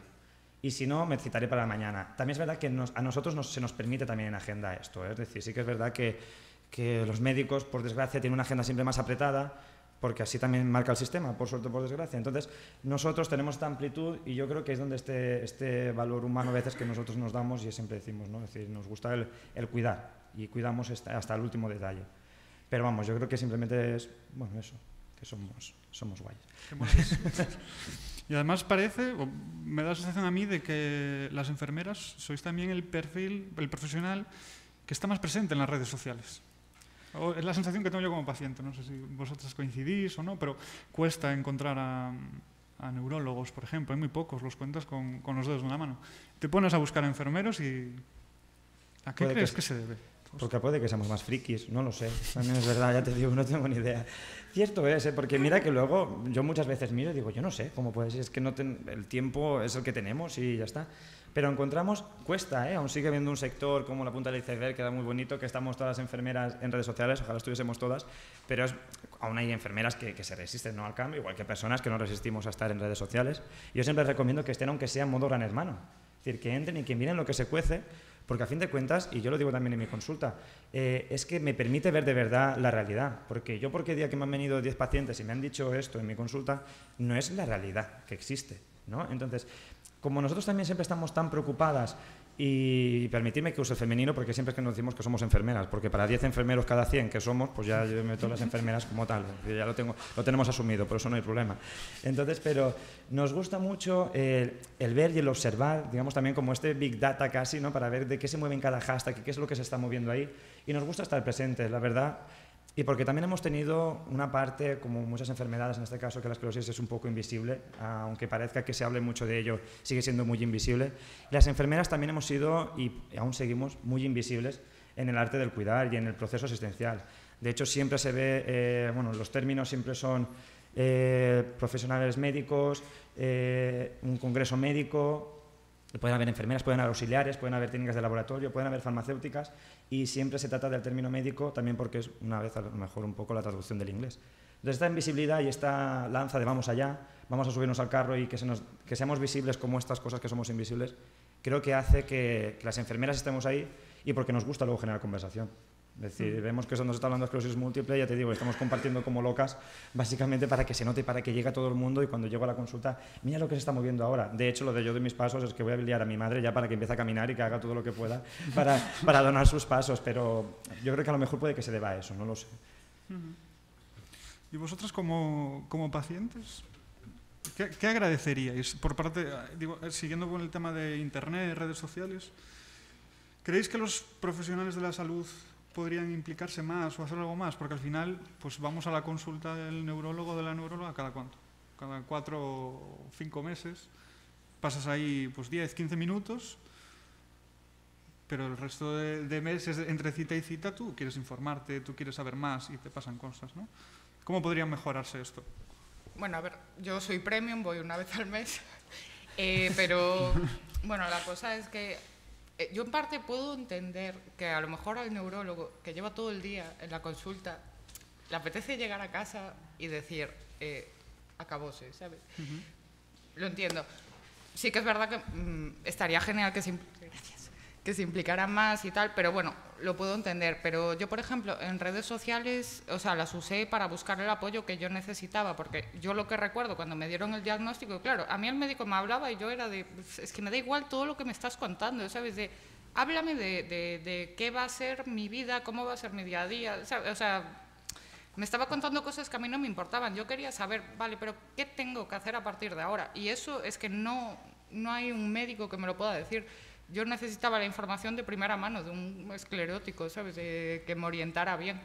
Y por eso recalé en redes sociales, ¿sabes? Buscando apoyo. Luego, claro, cambiaron las tornas y decidí intentar apoyar yo a los demás cuando ya vi que tenía la situación dominada. Porque, bueno, si hago esto es porque soy consciente de lo necesario que es tener información en primera persona sobre esto.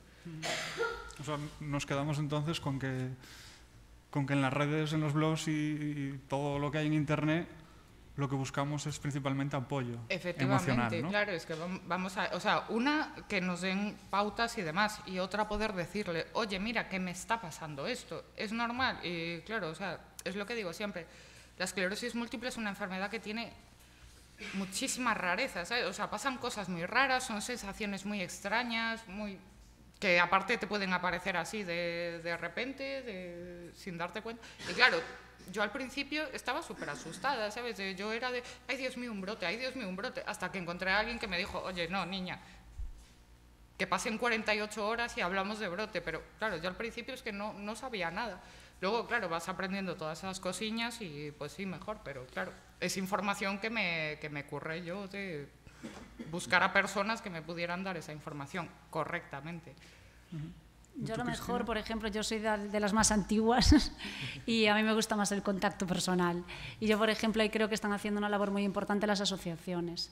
Yo sí que es cierto que a lo mejor más que sí, que quieres hablar con tu médico, con el enfermero o enfermera, pero yo en el primer momento que me diagnostican yo quería hablar con pacientes y con personas como yo y no me gustó. O sea, desde mi punto de vista, Internet a mí me sigue pareciendo algo frío, ¿no? Tú no conoces a las personas, te está hablando alguien, entonces, por ejemplo, cuando hice el documental en la Asociación en Abenpo, en Vigo, el encontrarte con personas, ver a personas delante de ti, ver cómo están, hablar con ellos y ver que les pasan cosas exactamente como tú. O cuando yo, por ejemplo, la primera vez que me senté con Jacobo también a hablar, que de repente pues cuentas lo que te pasa, que parece una tontería, pero a veces el hecho de, pues fíjate, a mí me pasa esto, a mí también, y digo yo, ostras, qué bien, o sea, no me lo estoy inventando, no son cosas que solamente me pasan a mí, veo que a la gente con la que estoy le pasan, ¿no? Y el hecho de poder encontrarte con esas personas me parece muy importante, por eso que aplaudo totalmente la labor que hacen las asociaciones y creo que es imprescindible, casi más que tener más citas con nuestros neurólogos, perdonando a los neurólogos presentes. Y aparte del apoyo emocional, bueno, ya personalmente, sino también, como hablamos antes en Internet, hablábamos también de que se busca información. Esto es un poco ya más hacia Adrián. Hay que tener cuidado, ¿no?, con la información en Internet. Claro, y aquí es que cojo también un poco testigo de Cristina. Yo soy el más abrazable que quiero que cada día y quiero que sea siempre de hecho, justamente, no sé qué me pasaba hoy, que no sé si es que estoy yo hormonalmente raro, pero tengo mucha sensibilidad hoy y justamente me han pasado el vídeo de que tenemos que vernos más y no sé si lo habéis visto, que está rondando por todos los lados y claro, es que estaba diciendo yo con un lloro a más no poder, digo, pero es que yo a Jacobo lo quiero ver cada día y por kilómetros, por suerte, por desgracia no puedo, ¿no? Entonces, yo lo que digo que las redes sociales no tienen que ser ni redes sociales, ni solo redes sociales, ni solo el 1.0, que es el contacto, ¿no?, de 1 a 1. Tiene que ser ambas cosas. Y a mí que me permita ver a Jacobo cada día por la noche, no te voy a ver todas las noches, también te digo, pero el poder verle a través de redes sociales que está activo o hacer un Skype y vernos, es lo que me permitirá conectar, pero por mí ojalá que pudiésemos vernos todos. Pero claro, también a lo mejor, en este caso esclerosis, ¿no?, que estáis también más dispersos, una de las partes buenas que puede ser es el conectar estos puntos y luego poder hacer este tipo de encuentro en los cuales ahí voy a lo que comentabas. Porque las asociaciones de pacientes tienen que estar en redes sociales, porque yo sé que es faena, esta es FF Paciente también es una asociación, he estado también en varias, he dirigido también varias y tenemos el tiempo limitado que tenemos, pero es que por internet circulan muchos bulos. Y muchos que circulan y que van como la pólvora, es decir, es que se comparten a milésima de segundo. Entonces, lo que tú quieres cuando estás en tu casa es buscar información. Yo cuando busqué información es que me iba a morir en 2 semanas de colon irritable, que no digo yo que no sea nada, pero no me voy a morir de esto. Entonces, por lo menos en 2 semanas. Entonces, claro, en el caso de esclerosis múltiple, que hay vídeos de que dicen que bebiendo un agua que das 3 vueltas sobre sí misma, es decir, cosas barbaridades que te puedes curar y son los más visibles. A mí esto es lo que a mí me preocupa, y aquí veo como enfermero, ¿no?, como enfermera, me preocupa bastante. Y aquí es donde, si estamos ahí y las vemos cuáles son estos bulos y cuál es lo que hay por internet que está circulando, tenemos que ser conscientes para poder tacharlo y eliminarlo, ¿no?, y decir, mira, es que esto está mal. Entonces, que hayan sitios de referencia y que no me suponga desplazarme, aunque sea en 10 minutos, a ir a buscarlo, eso yo creo que es importante. Estas plataformas en las cuales yo vaya a mi asociación y diga, mira, es que por internet, si esta noche tengo una duda, la puedo consultar y veo que esto es verdad, no, pues no te preocupes, me quedo más calmado. Tienen que pasar 48 horas, ¿no?, para calificar que digamos esto es tal. Entonces ahí es donde tenemos que estar todos. Pero bueno, las asociaciones tienen responsabilidad, pero también tenemos responsabilidad como ciudadanos. Si yo veo que es un bulo, primero no lo comparto y segundo lo denuncio. Lo denuncio a la asociación o lo denuncio donde sea. Pero porque por internet es que pasa de todo, pero como antes que recibíamos las cartas de casa de ven a mi consulta y en 5 minutos te lo curo todo. Eso que hacíamos, le decías a la vecina del quinto, oye Paula, no lo mires y no vayas. ¿Vale? Lo que pasa es que hay otra manera de comunicarlo y esta manera lo comunicamos con redes sociales o con WhatsApp, que el WhatsApp también es una red social y todo el mundo, casi todos tenemos el WhatsApp. Entonces usemos ello porque nos ayudará sobre todo a evitar estas falsas esperanzas y a ser más conscientes de lo que hay. Y esto es lo que hay, vamos a utilizar por aquí, hay nuevos estudios, hay esperanza, pero siempre con una base científica y con coherencia. Un poco combatir los bulos con información basada en evidencia, ¿no? Exacto. De hecho, desde FE Paciente una de las cosas que hacemos es eso. Aparte de compartir todo, intentar generar y acercar esta evidencia del lenguaje súper, hiper, mega complejo que nos exigen científicamente que tengamos que utilizar a un lenguaje más coloquial y más cercano, pero para que lo entendamos todos, a fin de cuentas, y que sea como lo que tendría que comprometerse, y aquí ya lo ya he puesto a criticar, comprometerse, digamos, desde las políticas desde arriba. Lo que pasa es que como todo esto va más despacio, pues mientras tanto lo que nosotros podamos aportar como nuestro granito de arena, como en este caso todas las labores que hacéis, es muy importante. Y, estar bueno, en el caso vuestro, estar en internet, abrir un blog, estar en las redes sociales, es, por decirlo comúnmente, como se está diciendo, salir del armario, ¿no? Con esto de la esclerosis múltiple, decir, aquí estoy y tengo esclerosis múltiple. A vosotras queda claro, por vuestros vídeos, por vuestra actitud, que no os ha costado nada, que es algo automático, ¿no? Te dan el diagnóstico y te dices, pues tengo esto. Pero hay mucha gente a la que le cuesta. Hay gente que no lo habla con la familia, que no habla con la pareja, que no lo habla con sus amigos. ¿A qué creéis que se puede deber esto? ¿Por qué no se cuenta? A ver, yo siempre me quiero poner en el lado de pensar que la gente no lo cuenta por motivos laborales, porque es que me enervo un poco. Pero es que, por Dios, o sea, tener esclerosis múltiple no es que tú hayas hecho nada malo, no es que Dios te haya puesto un castigo divino, ¿sabes? De porque en otra vida fuiste malísimo. Es que no es eso, es un defecto, ya está, no hay más, pero como, yo qué sé, pues hay personas que tienen las orejas grandes, hay quien es miope, y no entiendo que tener una enfermedad te pueda causar vergüenza, ¿sabes? Y mucho menos con tus allegados, ¿sabes? Es que me parece totalmente ilógico y no entiendo que, pero bueno, que sí que conozco mucha gente que no lo quiere decir y es eso, como una especie de vergüenza o así. Y yo es lo que digo siempre, vamos a ver, es que no hemos hecho nada malo. O sea, yo me podría dar vergüenza pues si me quedara coja porque entré a robar en la finca de uno, tuve que salir corriendo porque me pillaron, me caí y me quedé sin... Pues a lo mejor ahí es como de, uy, pues me da vergüenza decirlo, ¿sabes? Pero es que vamos a ver, yo no he hecho nada malo, ¿sabes? Me tocó, ya está, pero como pues a otros eso, le tocan otras cosas. Habrá que ponerse claro en las circunstancias, ¿no? De cada uno, de todo lo que le rodea. Sí, a ver, claro, o sea, por eso digo, pero claro, o sea, para mí la justificación es la laboral, ¿sabes? O sea, porque vamos a ver, si tus amigos no entienden que tienes esclerosis múltiple y crees que puedan pasar de ti por eso, es que cambia de amigos ya directamente, ¿no? O sea, es que esa gente no es bien. Me pasó un caso de una chica que es presentadora también y yendo a la consulta de la neuróloga me dijo que, bueno, a lo mejor conoces una chica, aparte que es de donde soy yo, que también tiene esclerosis y tal. Bueno, me lo había dicho el enfermero, creo, y la médica, bueno, ya no quiere que se lo diga, no sé qué, que no quiere que se sepa. Total, que casualmente nos encontramos en farmacia cogiendo medicación y bueno, yo me llevé una sorpresa, no tenía ni idea que tenía esclerosis múltiple. Y nada, estuvimos hablando y me pidió, por favor, no le cuentes a nadie nada, no lo sabe nadie en mi casa, aparte había fallecido su padre hacía muy poco tiempo y que no quería contarlo. En su caso, por eso te quiero responder a esto, no lo hacía primero por no disgustar a la familia. O sea, se estaba tragando ella pues todo ese mal trago y pasándolo sola con su pareja y no quería saber. Y aparte no le apetecía, dice que no era algo que... Y no creo que fuese por miedo a nada, no sé, cada persona es un mundo. Yo en mi caso, yo siempre digo lo mismo, o sea, cada persona, ya tengamos esclerosis múltiple o no tengamos nada, ¿no?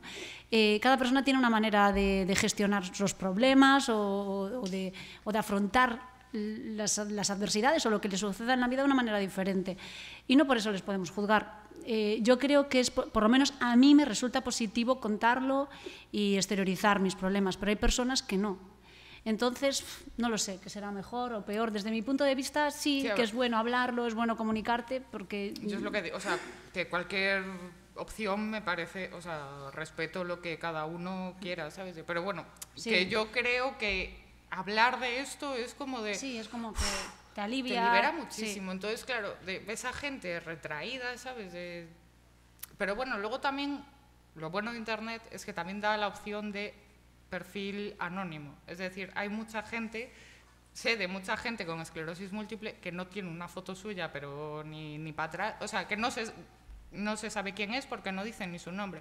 Pero claro, les da la oportunidad de hablar de esclerosis múltiple igualmente sin que se sepa que tienen esclerosis múltiple. Entonces, jolín, pues sí que debe ser bueno hablar del tema, porque si hay gente, tanta gente en el anonimato, pero con ganas de sarao. A mí también me ha pasado, tanto en una entrevista que me hicieron para un periódico como trabajando en la tele, que me dijeron, jolines, ¿no te da miedo contar que, así decir públicamente que tienes esclerosis múltiple por el trabajo? Eso sí, que me parece o sea, en mi caso me parece una tontería. Digo yo, pues para nada, todo lo contrario, me siento orgullosa de tener esclerosis y de poder seguir trabajando a pesar de tener lo que tengo. ¿Sabes? Lo que pasa es que ellos decían, claro, pero el hecho de que lo tengas puede hacer que digan, jolines, esta tía, y aparte contando lo que me pasa, ¿no? Ostras, esta tía de repente está haciendo un directo, por ejemplo, con una noticia y se queda en blanco, ¿qué pasa? ¿Sabes? ¿Qué pasa? Que yo creo que ahí tienes que bueno, ser fuerte y decir, pues sí. Y pensar en lo, por ejemplo, en mi caso, el hecho de hacerlo así público con el documental y todo eso, lo hice de verdad pensando un poco en decir, jolines, sé que esto va a ayudar a un montón de gente, porque el hecho de que aparte esté trabajando donde estoy y que lo haga público y que diga, mira, yo tengo esclerosis múltiple y hay que decirlo, ¿sabes? Yo lo hice en ese sentido, porque se lo contaba a todos, o sea, yo en el primer momento que me lo diagnosticaron lo contaba a todo el mundo, pero bueno, hacerlo público creo que es un paso a mayores, y en mi caso lo hice pues por eso, ¿no? Para intentar ayudar, echar un cable, visibilizarlo. Luego estáis hablando, o sea, sale bastante el tema del trabajo, ¿no? De que todo esto puede influir o se piensa que puede influir en el trabajo. Y quería preguntarle a Paula por el tema de, porque Paula ha conseguido un reconocimiento del 33% de... Bueno, ahora está caducada ahora mismo. Está caducada. Bueno, pues en su día la conseguiste. Estoy a ver si me la renuevan. Del 33% de discapacidad, ¿no? Que eso podría suponer mejoras a nivel laborales, ¿no? Una protección. ¿Cómo fue ese proceso? Porque hay mucha gente, lo que veo son muchas quejas, ¿no? De que al final no se lo resuelven negativamente. Largo, tedioso y terrible. Bueno, la solicité en septiembre de 2015, me llamaron en noviembre de 2016, así como para tener prisa, ¿no?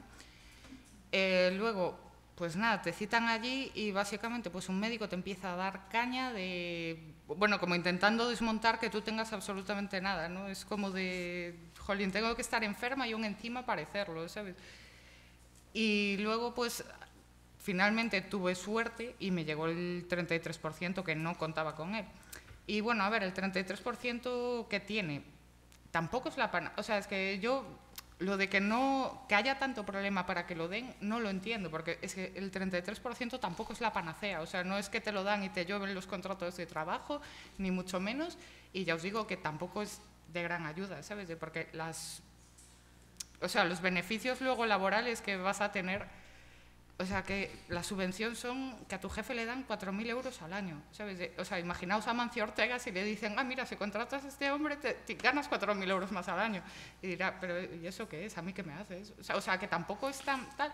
Y no entiendo que haya tanto problema para darlo, porque quiero decir que tampoco es la salvación de nadie. Bueno, pero igual puede facilitar, ahora, ¿no? Claro, el acceso al empleo a gente que de otra manera no accedería. Claro, por supuesto que sí, ¿sabes? Y es una ayuda.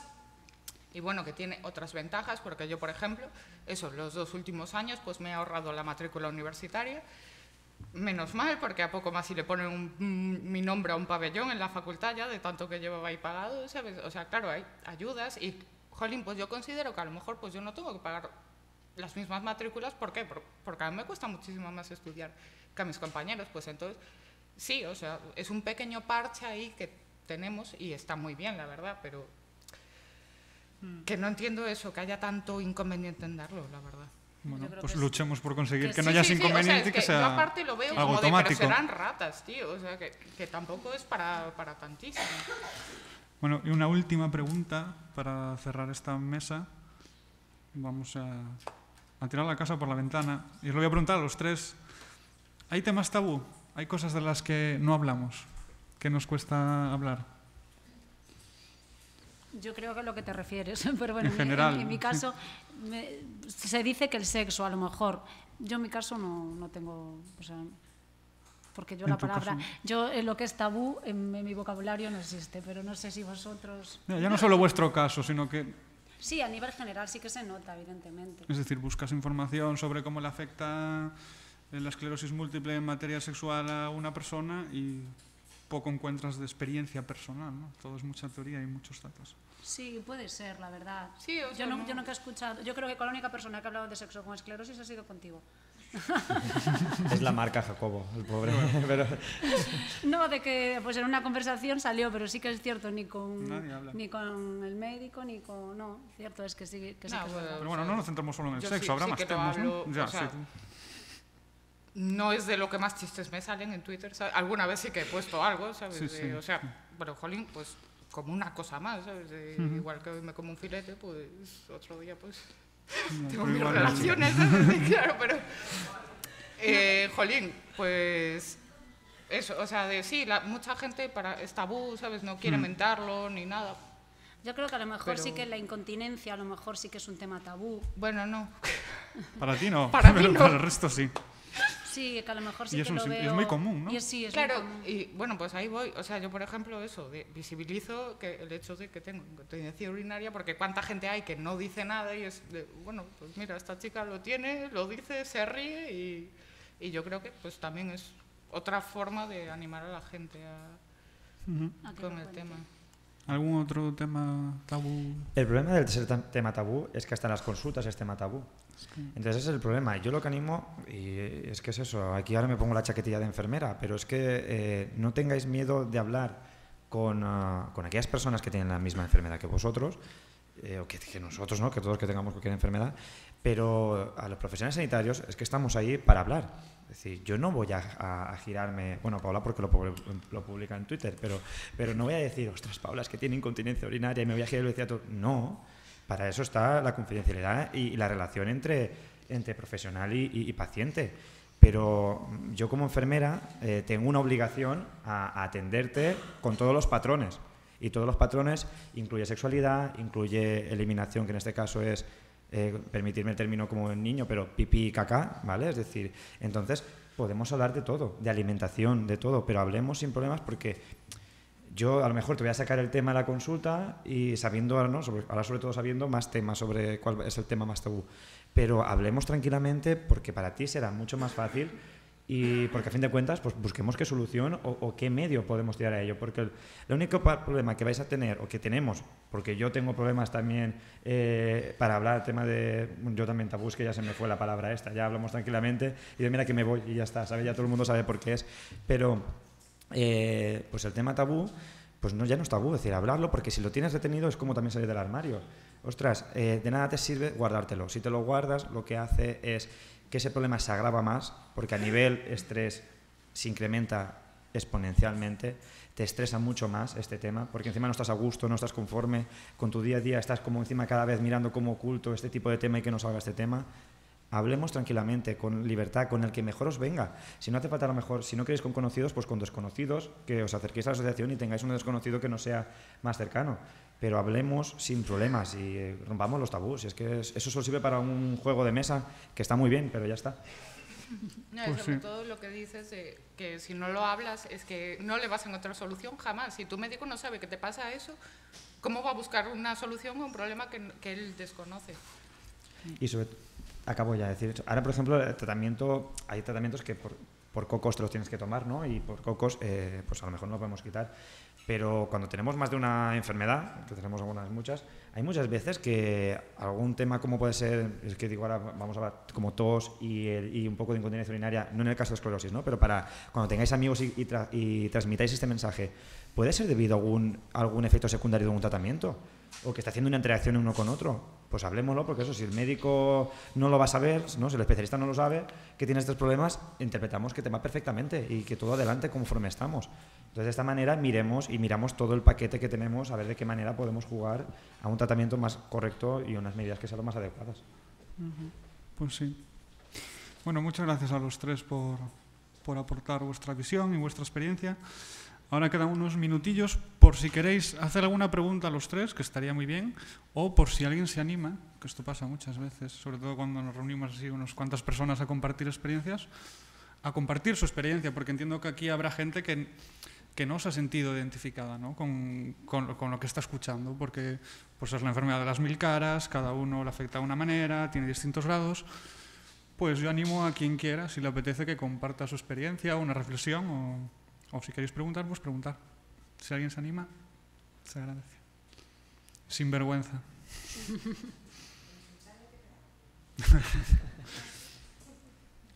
Nadie tiene nada que... Pues nada. Pues hasta aquí. Así, valiente. Sabemos. Estabas tuiteando, ¿verdad? ¿Puede ser? Sí. ¿Ves? Soy paciente de esclerosis múltiple diagnosticado desde abril del 2016. He tenido varios problemas de alergias en tratamientos varios, pero lo que creo que es importante es que en mi primera consulta de neurólogo, como dijeron, la neuróloga hablaba, y yo lo único que me quedé fue: no consultes ninguna cosa en internet, no mires nada en internet, no. Y ahí todo es información negativa, que no hay nada para hablar. Bueno, yo estaba un poco deprimida y una amiga me puso en contacto con Paula y me dio la vuelta a la tortilla. Y todo cambió a ser positivo, luego conocí a Jacobo, todo más positivo. Y que sepáis que el tabú del sexo, en el Tribunal de Discapacidad, que yo tardé 2 años en que me llamaran, estuve esperando 2 años y fui, lo primero que me preguntaron es si tenía problemas de relaciones sexuales. A la que digo al médico, es como curiosidad para dejarlo aquí en esta sala también. Aparte de que les dio igual cómo anduviese, si tenía problemas de visión, si podía andar más despacio o menos despacio, si tenía problemas de equilibrio o no. No, me preguntaron eso, que me pareció súper curioso, porque los animales nos cuesta hablar entre nosotros, con vosotros no me cuesta, porque ya os conozco desde hace bastante, pero me pareció curioso. Dije yo, oh. Y me dice la respuesta de la médico del Tribunal de Discapacidad, le digo, si alguno va, pues no, es que para andar ya te veo, tengo el ojo entrenado, ya sé cómo andas desde que te levantas de la silla hasta que vienes. Y le digo, ya, pero a lo mejor tengo un día bueno. Ayer, por ejemplo, tenía unos pestes estériles y no me movía. Para el equilibrio lo mismo, y para saber si tienes problemas cognitivos estoy teniendo una conversación contigo. Da igual que yo en el tribunal de mi tesis me haya quedado en blanco, o o que me haya quedado sin trabajo en febrero y decir públicamente que tengo esclerosis múltiple y no haberme cortado a la hora de salir del armario. Otra gente, claro, viendo al laboratorio que decía Paula, está patente a la hora de hablar. También está patente lo que decía de no dañar a tu familia. Se juntan muchas cosas que entre la asociación, pacientes activos como ellos, páginas de información fiable como la que tiene Jacobo en positivo, la acción de F paciente, al que sí todo el tiempo, pues ayuda mucho al día a día, ya que yo no me haya deprimido de febrero hasta ahora por no tener trabajo. O sea que hay que intentar tirar. Yo ya sé que mis condiciones tampoco son las peores del mundo. Llevo unos meses en tratamiento porque aprobar un tratamiento después de demostrarse que tienes alergia a un tratamiento de un inmunomodulador se alarga en el tiempo, no sabemos por qué ni cómo. Se lo pregunto a mi neuróloga y me dice que tiene la arriba. O sea, yo llevo sin tratamiento de esclerosis múltiple unos cuantos meses por problemas alérgicos y ya habiendo solicitado otro. Es la pescadilla que se muerde la cola, y sin vosotros el día a día sería más difícil. O sea que yo os aplaudo por haber salido del armario y haber hecho que yo también saliese.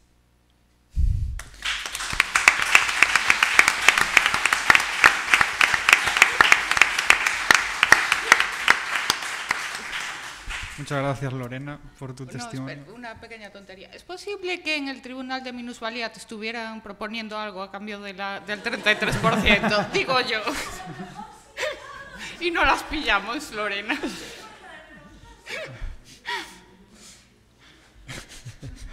Si quieres, mientras tanto, por enlazar con lo que, por desgracia, y es la realidad, cuando vas a una consulta y te dan un diagnóstico que, por desgracia, sigue pensándose que es un diagnóstico más en mi agenda del día, y yo siempre digo que no, que es el diagnóstico de la vida de esa persona, es decir, de ese momento, cualquier diagnóstico que te dicen cambia totalmente toda la concepción de lo que es, No se le da tampoco esa importancia, y esta es donde entonamos, hay una falta de humanidad en este tipo de cosas, y no aceptamos la realidad. La típica frase es: no entres en Internet, que vas a encontrar de todo lo malo del mundo mundial. Ya claro, como que ahora si me giro me encuentro un papel mal en el suelo, es decir, claro, pero es que voy a buscar en Internet. De esta mañana, en Cadena 100, lo digo porque como no sé exactamente el titular, lo voy a decir por si acaso que luego vamos a buscar. Decían que una de las noticias era que las personas preferían antes buscar en Internet información de salud que preguntar a su profesional. Entonces, esta realidad tenemos que ser conscientes de ello, entonces tenemos que pensar nosotros la realidad que hay y hay que empezar a prescribir o recetar o recomendar, como queráis llamar, asociaciones y webs fiables y aplicaciones fiables, información fiables como el blog, como la página web de una asociación, como esta asociación, porque la gente salimos de, cuando te dan el diagnóstico, sales fatalítico y sales sin nada. Es decir, es que te dicen: ¡hala! Ya has acabado la consulta, siguiente. Y tú sales sin nada de información, ni una simple hoja que te diga: esto es lo que hay a tu alrededor. Aquí tienes la asociación a 50 kilómetros, a 10, me da igual. Estas páginas web puedes entrar. Aquí tienes el teléfono para cuando puedas consultar. Eso no está, y eso tenemos que hacer que nosotros cambiarlo y presionar y pedírselo al profesional sanitario. Aunque tenga más faena para nosotros, no lo pedís, y si no, pues notita al canto. Oye, mira, me he sentido defraudado, porque yo me sentí defraudado de mi enfermera, y es mi enfermera, ¿eh? Y me sentí defraudado cuando salí. Yo se dije: tú me has fallado.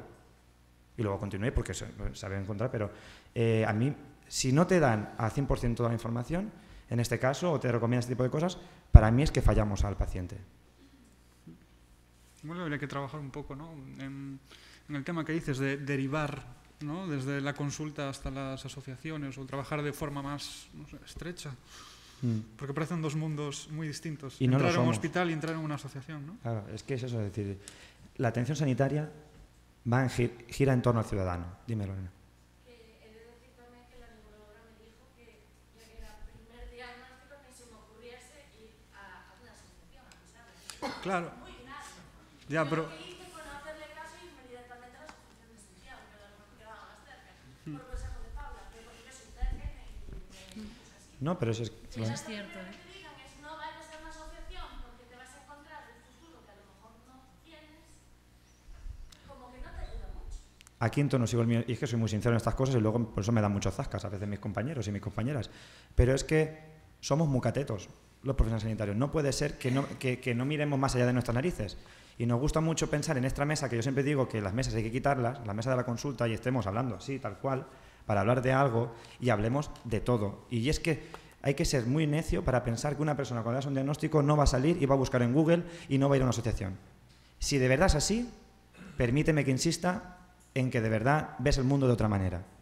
Entonces, tenemos que cambiar esta concepción. Y es que es así, es que en Google buscamos todo, todo. Cómo hacer el huevo poché, y cómo buscar el huevo por la noche, y cómo hacer a las 5 de la mañana una tortilla de patatas que me sirva para mañana, que viene no sé qué, y que no me haga feta el colon irritable. Y lo vamos a hacer. Entonces, por favor, seamos un poco más correctos y sinceros. Por desgracia, el sistema que nos viene ahora, que nos viene ahora, no que estamos, no premia a los buenos. Entonces, lo que hay, no digo que no sean buenos en la materia que han estudiado, ¿eh? Para mí un profesional tiene que ser profesional al 100%, a nivel conocimiento y a nivel trato humano y a nivel todos los factores que he dicho. Y para mí, ya digo, para mí me falla. Y es que lo digo cuando me pasó con mi enfermera, y siempre lo digo, a mí mi enfermera me falló cuando me dijo que tenía colon irritable, un montón de intolerancias y que solo podía comer arroz y naranja. Y dije, vale, soy valenciano, pero el cachondeo ya basta. Es decir, entonces, a mí que yo me vaya a dar consulta con eso, pensándome que solo podía comer arroz y naranja el resto de mi vida, claro, y estoy hablando, yo lo banalizo mucho porque por suerte o desgracia, digamos, es esto solo, ¿no? Pero a mí que una persona salga de una consulta diciéndole, ni se te ocurra ir a una asociación de pacientes, ni se te ocurra buscar en internet, y te vas a tu casa con un montón de dudas y supongo que tendrás una visita, en el mejor de los casos, al mes siguiente, en el mejor de los casos, que eran 3, a los 6. Y eso era casi de lo mejor. Eso me parece que dejas a una persona totalmente desamparada del mundo. Pero por desgracia lo que existe, pues bueno, pues reclamemos, y las hojitas de reclamación, ahora también, si te lo hace bien, haz una hoja de recomendación, que eso también se agradece, que existen también en el centro, por favor, que luego también van bien. Pero el que lo hace mal, o que te sientes que te ha defraudado, escribirlo, si es que no hay más, es que si no, nunca sabremos lo que está pasando, ni los de arriba lo sabrán. Pero por desgracia la situación es esta. Muy bien. ¿Alguien quiere algo más que aportar? Si no, vamos cerrando esta mesa. Yo creo que podemos resaltar un poco el papel que juegan las asociaciones de pacientes, ¿no? Que además cubren unos servicios que si no fuera por ellas, pues sería difícil cubrírtelos tú solo por el coste que tienen. Igual la administración debería centrarse un poco más, ¿no? en gestionar todo esto, porque cada vez entra más gente en las asociaciones de pacientes. Claro, porque cada vez hay más gente diagnosticada. Hay más gente diagnosticada, el espacio se queda pequeño, hacen falta más profesionales, pero los recursos escasean. Escasean y siempre recortamos por todos los lados, y lo que más recortamos es lo invisible, y en este caso lo invisible es el trato social, el trato humano que se da en las asociaciones, del apoyo, es que lo decimos, el apoyo entre iguales, como decía Cristina, es que yo lo que quiero es centrarme en un foro y hablar de lo mismo que me está pasando con otras personas. Y eso no me lo van a hacer. En los hospitales lo pueden hacer, hay gente que están haciendo escuelas de pacientes, etcétera, muy bien. Pero las asociaciones que están ahí, que saben que están de lunes a viernes, todos los días abiertas, e incluso sábados y domingos, organizando este tipo de foros, es muy importante. Y es que aplaudimos siempre a todas las asociaciones, pero claro, es que los de arriba son muy tozudos. Pero bueno, haces una labor impresionante, de verdad. Pensemos que las cosas van a cambiar. Cambiarán. Sí, positivismo, ¿no? Sí. En positivo. Sí. Bueno, Adrián, Paula, Cristina, muchas gracias por compartir vuestra experiencia y pido un fuerte aplauso para ellos tres por abrirse de esta manera.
Vamos a continuar con el acto. Aquí a presidenta. La presidenta la vamos a sentar en medio, señora Rosa. Home, normal. Hola. Vale. Vale. Bueno. Bueno, y finalmente rogamos silencio. Hola. ¿Está encendido esto? ¿Se me oye? Sí. A lo mejor es que no se me oye. Muy bien. Bueno, pues ya, para concluir, como ya acto de clausura, contamos con doña Ánsela Franco Pouso, que es deputada de Benestar Social, Educación e Políticas de Igualdade de Xénero da Diputación Provincial da Coruña. Con Rosa, a presidenta da FEGADEM. E, finalmente, que consiguió chegar, doña Concepción Fernández, concelleira de Políticas Sociais, Diversidade, Saúde e Centros Cívicos do Concello de Santiago de Compostela.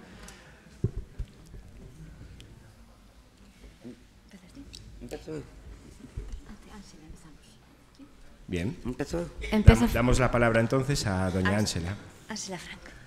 Bueno, boas tardes a todos e a todas. Primeiro, parabenizarvos un ano máis por estas xornadas. Pedir disculpas porque parece que os políticos sempre vimos a última hora, non, a poñernos a medallita, mas que, bueno, todos sodes coñecedores que hoxe é o día contra a violencia de xénero e, bueno, na miña área tamén levo igualdade, polo que me foi imposible acompañarvos durante a xornada. Máis que nada, primeiro aposto en valor das asociacións, sin quen sería imposible realmente estar cubrindo as necesidades da nosa sociedade hoxe. E aquí, fai un momento, alguén reclamaba o papel desas asociacións, non? Dos que estades formando parte delas.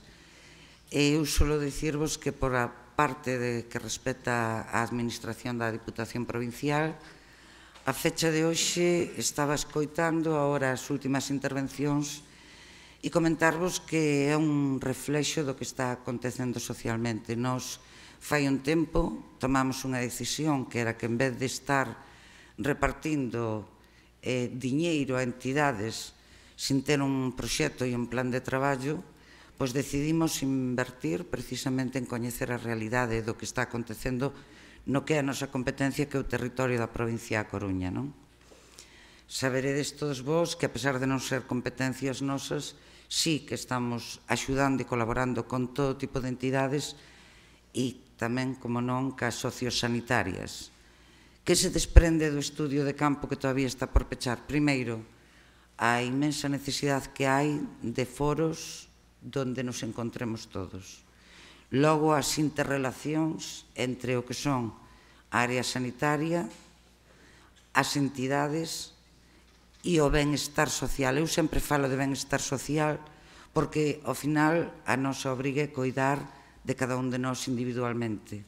Pero para iso hai que ter foros de encontro, por iso poño tanto en valor tanto estas xornadas como outros lugares que sí que creemos que próximamente, xa cando teñamos o documento, crearemos tamén desde a propia administración, que alguén lle reclamaba a administración a desprotección, non?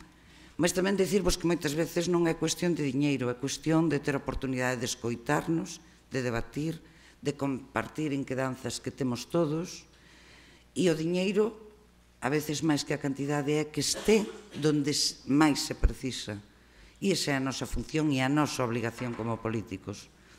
Polo tanto, simplemente dicirvos que non se trata, que si é certo que orzamentamos durante estes 3 últimos anos máis diñeiro, que reforzamos subvencións, mas todo no eido de apostar máis diñeiro.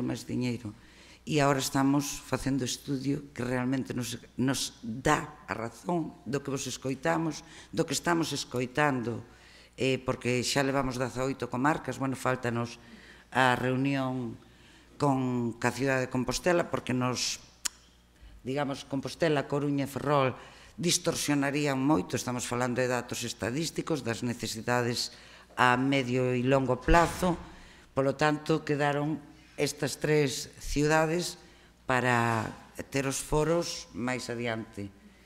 En todos eles se reclama o mesmo, compartir espacio, somos vasos comunicantes para o benestar da sociedade e logo adaptar as ferramentas ao que realmente precisades, non? Convídovos, agora cando nos toque en Compostela, xa vos lo adianto, seredes chamados de todos modos de xeito oficial, a que formedes parte desa mesa. Realmente os recursos e as necesidades quedarán cubertas sempre cando os políticos teñamos a capacidade de practicar a escoita en vez de votar tanto. E a partir de aí, a partir desa reunión, estou segura que os compromisos e o reparto do diñeiro tamén será máis acertado, porque a vosa voz participará do documento que vai a ser ao final o recurso da Diputación posto a servicio de todos e cada un dos ciudadanos da nosa provincia. Con esa esperanza traballamos e estou segura que cando coñezades o documento e cando vexades e cando participedes na creación del, daremos todos contos que somos sociedade e que uns, arrimándonos a outros, melloramos moitísimo. Moita sorte na andaina, seguide aí, seguide fortes, sempre en prol das entidades que están cubrindo os ocos que non estamos cubrindo as administracións públicas, e dende lá, desde a área que eu dirixo neste momento e desde o Goberno da Diputación, tedes todo o noso compromiso, porque ao final dese documento estamos seguros que vamos a conseguir vencer moitos retos, e aí meto tamén a demanda que, sobre todo no socio sanitario, está sempre presente, que é, por encima de todo, temos tamén que invertir en investigación, en I+D+I, que, por desgracia, sempre nos dan na nuca os que nos presinten máis débiles, non? E por iso eu cada día pelexo para que a área de benestar social, con todo o que conleva, tamén este na súa ubicación. Dignificala políticamente a veces tamén é dignificala para o benestar das persoas. Moitísimas gracias, pido mil disculpas, de verdad, odio vir aos actos aos peches, porque me parece así como de mal gusto, así, claro. Pero que sepades que iso non quer decir que non teñades o meu compromiso tanto persoal como da miña área, como do propio Goberno da Diputación. Graciñas, enhora ben por estes foros.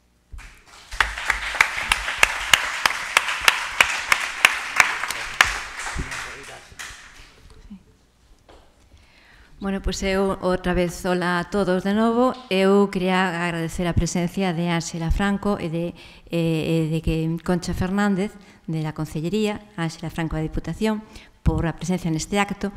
E, bueno, pois dúas cousiñas. Ángela, falasnos de, vamos ter unha reunión, perfecto, aí estaremos nós, pero para que non se me esqueza e para que tamén quede aquí diante de todos. Sí que hai unha cousa que me parece moi importante que a Diputación da que formaste parte teña en conta. E non vou pedir nada para Santiago, non vou pedir nada para ningunha cidade, pero sí que me parece que a Diputación tería que ver algo que nos, asociacións, que non temos moitas capacidades, a Federación tampouco, non temos posibilidade nin económica nin organizativa de facer, e é coidar, atender aos pacientes máis vulnerables de esclerose múltiple, que son, 2 puntos, mulleres e de ámbitos rurais. Non podemos chegar a elas.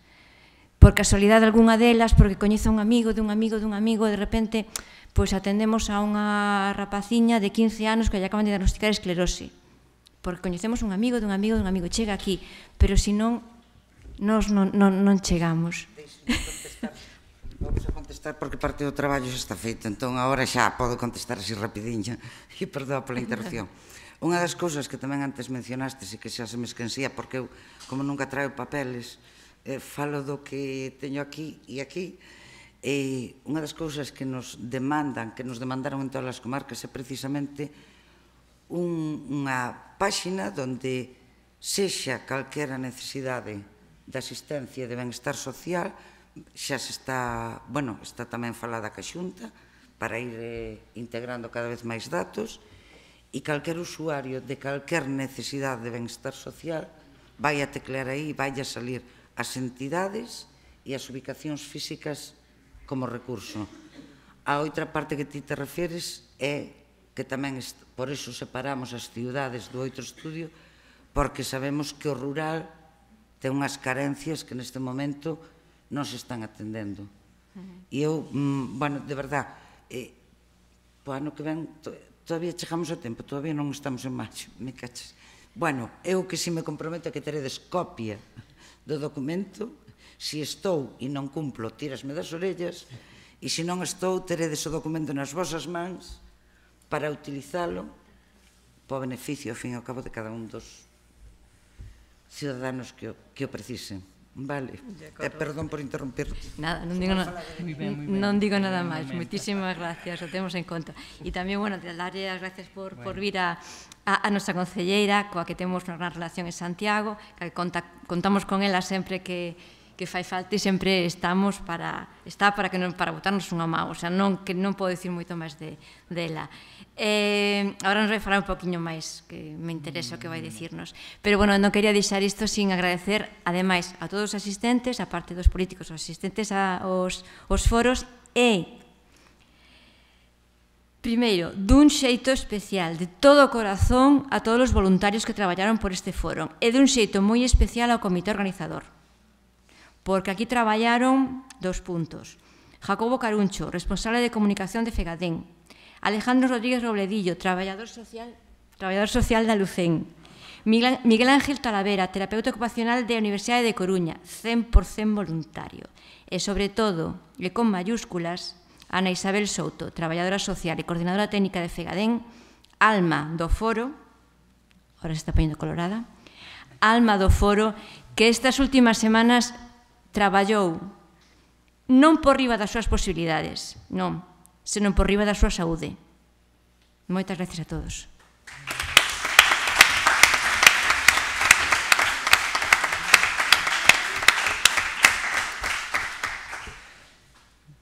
Bueno, moi boa tarde ou xa noite a todos e a todas.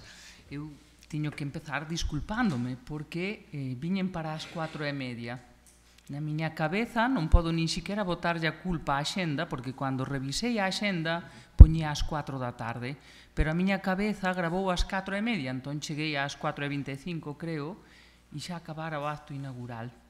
Entonces, pois digo, veño á clausura, por varios motivos, tiño compromiso, merecenmo e porque veño contenta e me gusta encontrarme con vos aquí en este foro.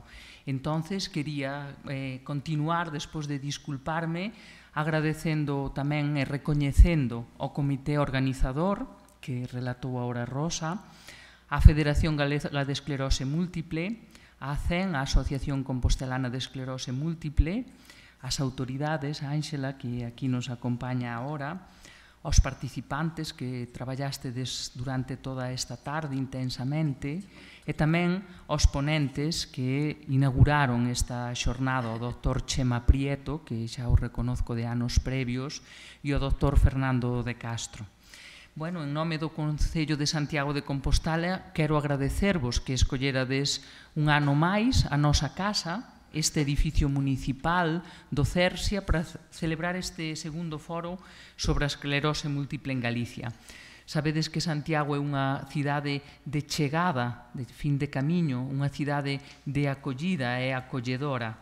E o Concello de Santiago de Compostela, para estar á altura da súa cidade, pois sempre recibe cos brazos abertos iniciativas como esta, non? Neste caso, o foro para min, pois, ademais de ter o valor que ten anualmente de intercambio de coñecementos, experiencias e sabiduría e coñecemento sobre a esclerose múltiple, pois é especialmente querido para min. Bueno, por o que antes vos decía, estades nun edificio do Concello de Santiago e gustaríame que vos tiverades sentido toda a tarde pois como na vosa casa, porque nós queremos ofrecérvolo como a vosa casa, non?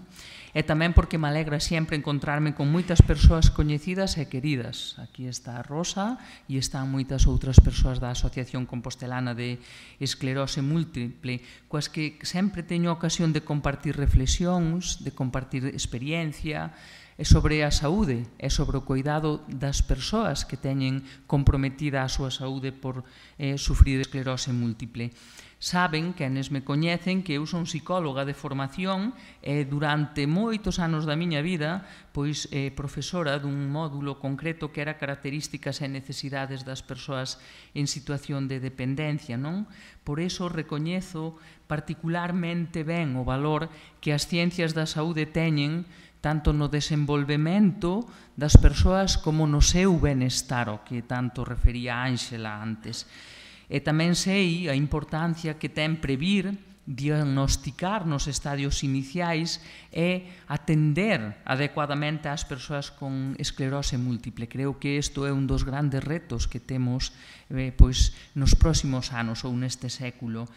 Bueno, en Galicia existe unha alta incidencia desta enfermedade. A última vez que estuvera aquí lera datos de 81 pacientes por cada 100.000 e hoxe xa lín 123 pacientes por cada 100.000 habitantes. Máis de 3.000 personas en Galicia que teñen esclerose múltiple e 9 diagnósticos cada mes. 9 diagnósticos novos cada mes. Bueno, creo que é algo cuantitativamente importante para ter en conta. E cualitativamente xa escoitamos todas as necesidades que se plantean da atención integral. Creo que tamén hai motivos para ser optimistas. O Dr. Fernández de Castro sei que hoxe vos falou de remielinización ou remielinización, dicía mal, remielinización, e que abre horizontes importantes de éxito e eficacia no tratamento da esclerose múltiple para poder vivir con máis calidade de vida e máis anos, non? Entonces, bueno, creo que é un dos grandes desafíos que temos por diante. Correspóndenos como responsables políticas, aínda que eu e Ángela non somos responsables na área de saúde, somos na área de benestar e somos no ámbito provincial ou no ámbito local que ten competencias e recursos máis escasos, pero si nos corresponde como responsables públicas o deseño e o desenvolvemento de políticas públicas, non? Que garantan unha atención integral e calidade de vida para todas as persoas, particularmente para aquelas persoas que teñen comprometida a súa saúde por enfermedades gravosas e de longa duración, como é a esclerose múltiple. Iso só pode facerse, como antes decíades aquí, con investimento de recursos económicos e profesionais, investimento en investigación, pero tamén investimento en servizos, en apoio ás familias e ás persoas que sufren ou afrontan a vida con unha enfermedade como a esclerose múltiple. E non se fai con recortes en servizos ou recortes en prestación ou deixando na man das asociacións. Por qué? Porque estamos gravando unha vez máis ás familias. Gravámolas económicamente con copagos ou con pagos de servizos que non se asumen na parte pública, ou gravámolas xustamente ca atención e co cuidado sanitario e psicosocial que non se ofrece no servizo ou que non se garantiza nos servizos públicos básicos e complementarios. Bueno, por iso eu creo que temos que avanzar moito máis en políticas e en investimento en investigación, en asistencia sanitaria, tamén na psicosocial, non só estrictamente na rehabilitadora física, é avanzar en entendelas como un investimento en calidade de vida e en saúde, non un gasto que grava aos estados ou que grava as cidades. Por iso eu creo que son necesarios foros como este, xa é o segundo que facedes, justamente para situar o foco nas persoas e nas súas necesidades. É comprometernos ca calidade de vida e chamar a atención para justamente reclamar dereitos, recursos e investigación. Esas teñen que ser as prioridades no deseño das políticas públicas, das políticas de saúde e das políticas tamén sociais e de benestar. Fainos falta que nestemos responsabilidades políticas e públicas, sociedade civil organizada, como as asociacións de pacientes, as asociacións como esta Federación Galega de Esclerose Múltiple ou as asociacións sociosanitarias que nos tiren así da chaqueta, que nos den un zasca que salía por aí, cando non somos capaces de asumir os compromisos ou as obrigas que é obriga dos poderes públicos garantir dereitos fundamentais como o de saúde. E necesitamos eso, que se nos tire da chaqueta e que se nos diga, oiga, isto é investimento, e non é só en autopistas, ou en edificios, en infraestructuras. O investimento está na superestructura, está no cuidado e na saúde, no coñecemento, superestructura, saúde, cuidado, benestar en definitiva das persoas. E creo que esta xornada é un bo foro para poñer o foco, para organizarvos, non só para prestar servizos que non prestan as administracións públicas, sino para tirarnos da chaqueta e darnos un zasco, oiga, a ustedes le corresponde isto, e non nos digan outras cousas, dígannos en todo caso que mellor puxémolo noutro sitio, pero isto é de súa responsabilidade. Entón, bueno, agradezovos tamén que nos involucredes a nos no reto a Concello, que temos certa competencia e algún recurso en visibilizar, concienciar e sumar, que decía Ángela, e coordinar. Entón, agradezovos que nos involucredes, sabe a Asociación Compostelana de Esclerose Múltiple que sempre nos vai encontrar camiñando, na andaina solidaria tamén, e correndo nese desafío e nese reto de poñer o foco nas persoas, nas necesidades das persoas e nos dereitos das persoas, que entre eles está o de saúde. Asumimos no posible o reto con vos. E, bueno, hasta aquí o meu.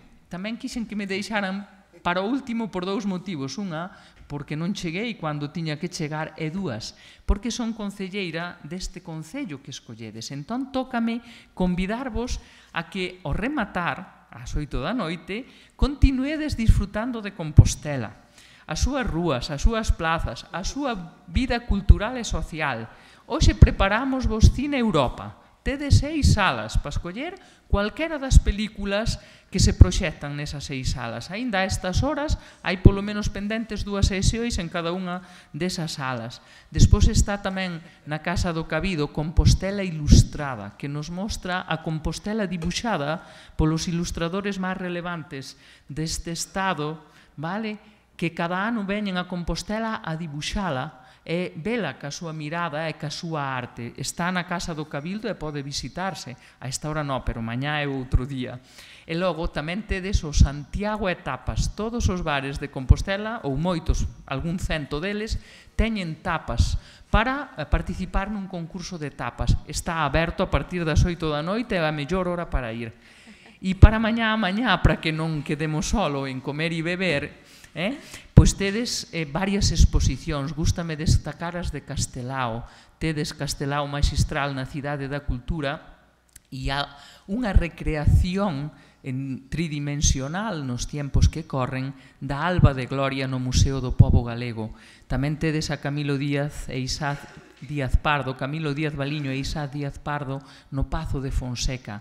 Por favor, xa que vos achegastes a Compostela, gustaríanos eso, compartir con vos cando menos isto que agora se me acordaba e dar por pechado este foro para que canto antes podades ir a disfrutar de Compostela.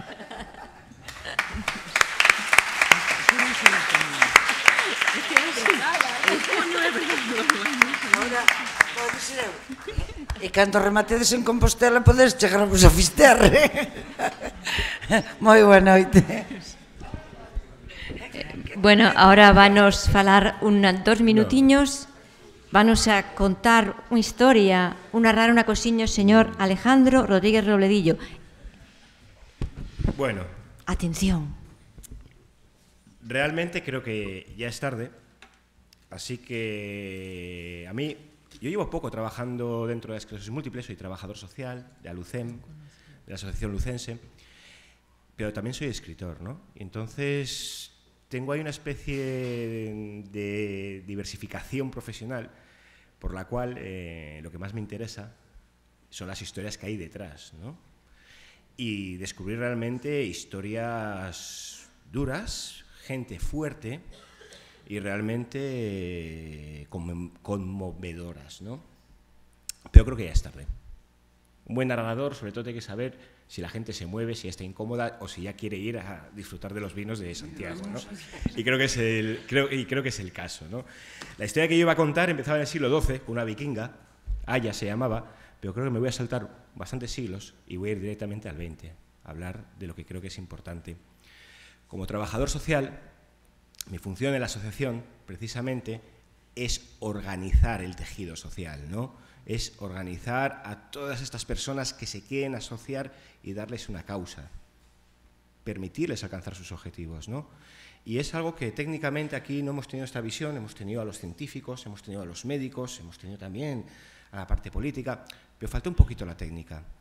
Y voy a poner esto todo en relación, para animaros a los que no estéis asociados o asociadas, asociaros. Los científicos, para poder investigar, necesitan argumentos que poder dar a los políticos, y esos se los damos las asociaciones. No solamente ofrecemos servicios, que también complementamos, como decían aquí nuestras compañeras, podemos ofrecer fisioterapia, psicología, rehabilitación, logopedia, un montón de servicios, pero por detrás de todo eso hay más trabajo. Hablamos con ellos y les tenemos que presentar datos, tenemos que decir, no somos 100, somos 200, para que ellos puedan también argumentar que pueden gastar ese presupuesto. Tenemos que ir a los científicos y apoyarles y decir, somos tantos, y estamos aquí asociados para que quien esté investigando las estadísticas, esa médica de cabecera que aquí hemos visto, pueda acudir a algún sitio a buscar esos datos. Somos las asociaciones, pero históricamente somos motores del avance científico en la esclerosis múltiple. Uno de los grandes avances, y es al que voy directamente a narraros, fue el de una señora que se llamaba Sylvia Lewry. Estábamos como a mitad del siglo XX. No había ningún diagnóstico, no había forma de diagnóstico, sencillamente se veían síntomas, ¿no? Y esta mujer puso un anuncio en el New York Times que ponía, si alguien se ha curado, que contacte conmigo, de la esclerosis múltiple. Recibió 50 cartas. Con esas 50 personas montó la primera asociación, y con esa primera asociación consiguió reunir a 11 neurólogos que luego, según dice Wikipedia, fundaron las bases de lo que serían las futuras fases de diagnóstico. Eso era importante. A mí me voy a poner un poquito, a lo mejor gracioso, pero es que antes de esa fase no había posibilidades de diagnosticar, salvo que te murieses. Entonces, a raíz de esa primera asociación nacieron otras. Sobre todo una que se llamó Association for Advanced of Research in Multiple Sclerosis, en 1947. De aquí ya salieron becas, y a partir de aquí ya los políticos empezaron a subvencionar las investigaciones. A veces nos sentimos solos y no queremos ver, no nos quieren enviar a la asociación porque no quieren que vean ese futuro que a lo mejor no es el nuestro, como dijo alguien por aquí. ¿Vale? Futuros hay muchos, tiene 1000 caras, pero realmente la lucha, el rasgo en común es único. Y a lo mejor yo puedo sentirme bien, pero voy a luchar porque no está tan bien. O voy a luchar por mi futuro, no sé a qué vaya a ser ese. Hay 1000 razones para asociarse. Y con esto, sencillamente, pues ya está. Voy a concluir. Creo que ha llegado el momento de cerrar este foro, ¿no? Oficialmente. Creo que merece la pena que lo hagamos con un gran aplauso. Ha sido muchas horas, mucho calor, a todo el mundo. Y quiero remarcar otra vez un nombre, y es el de Ana, que está ahí al fondo, invisible, que no me escucha, pero ella está ahí.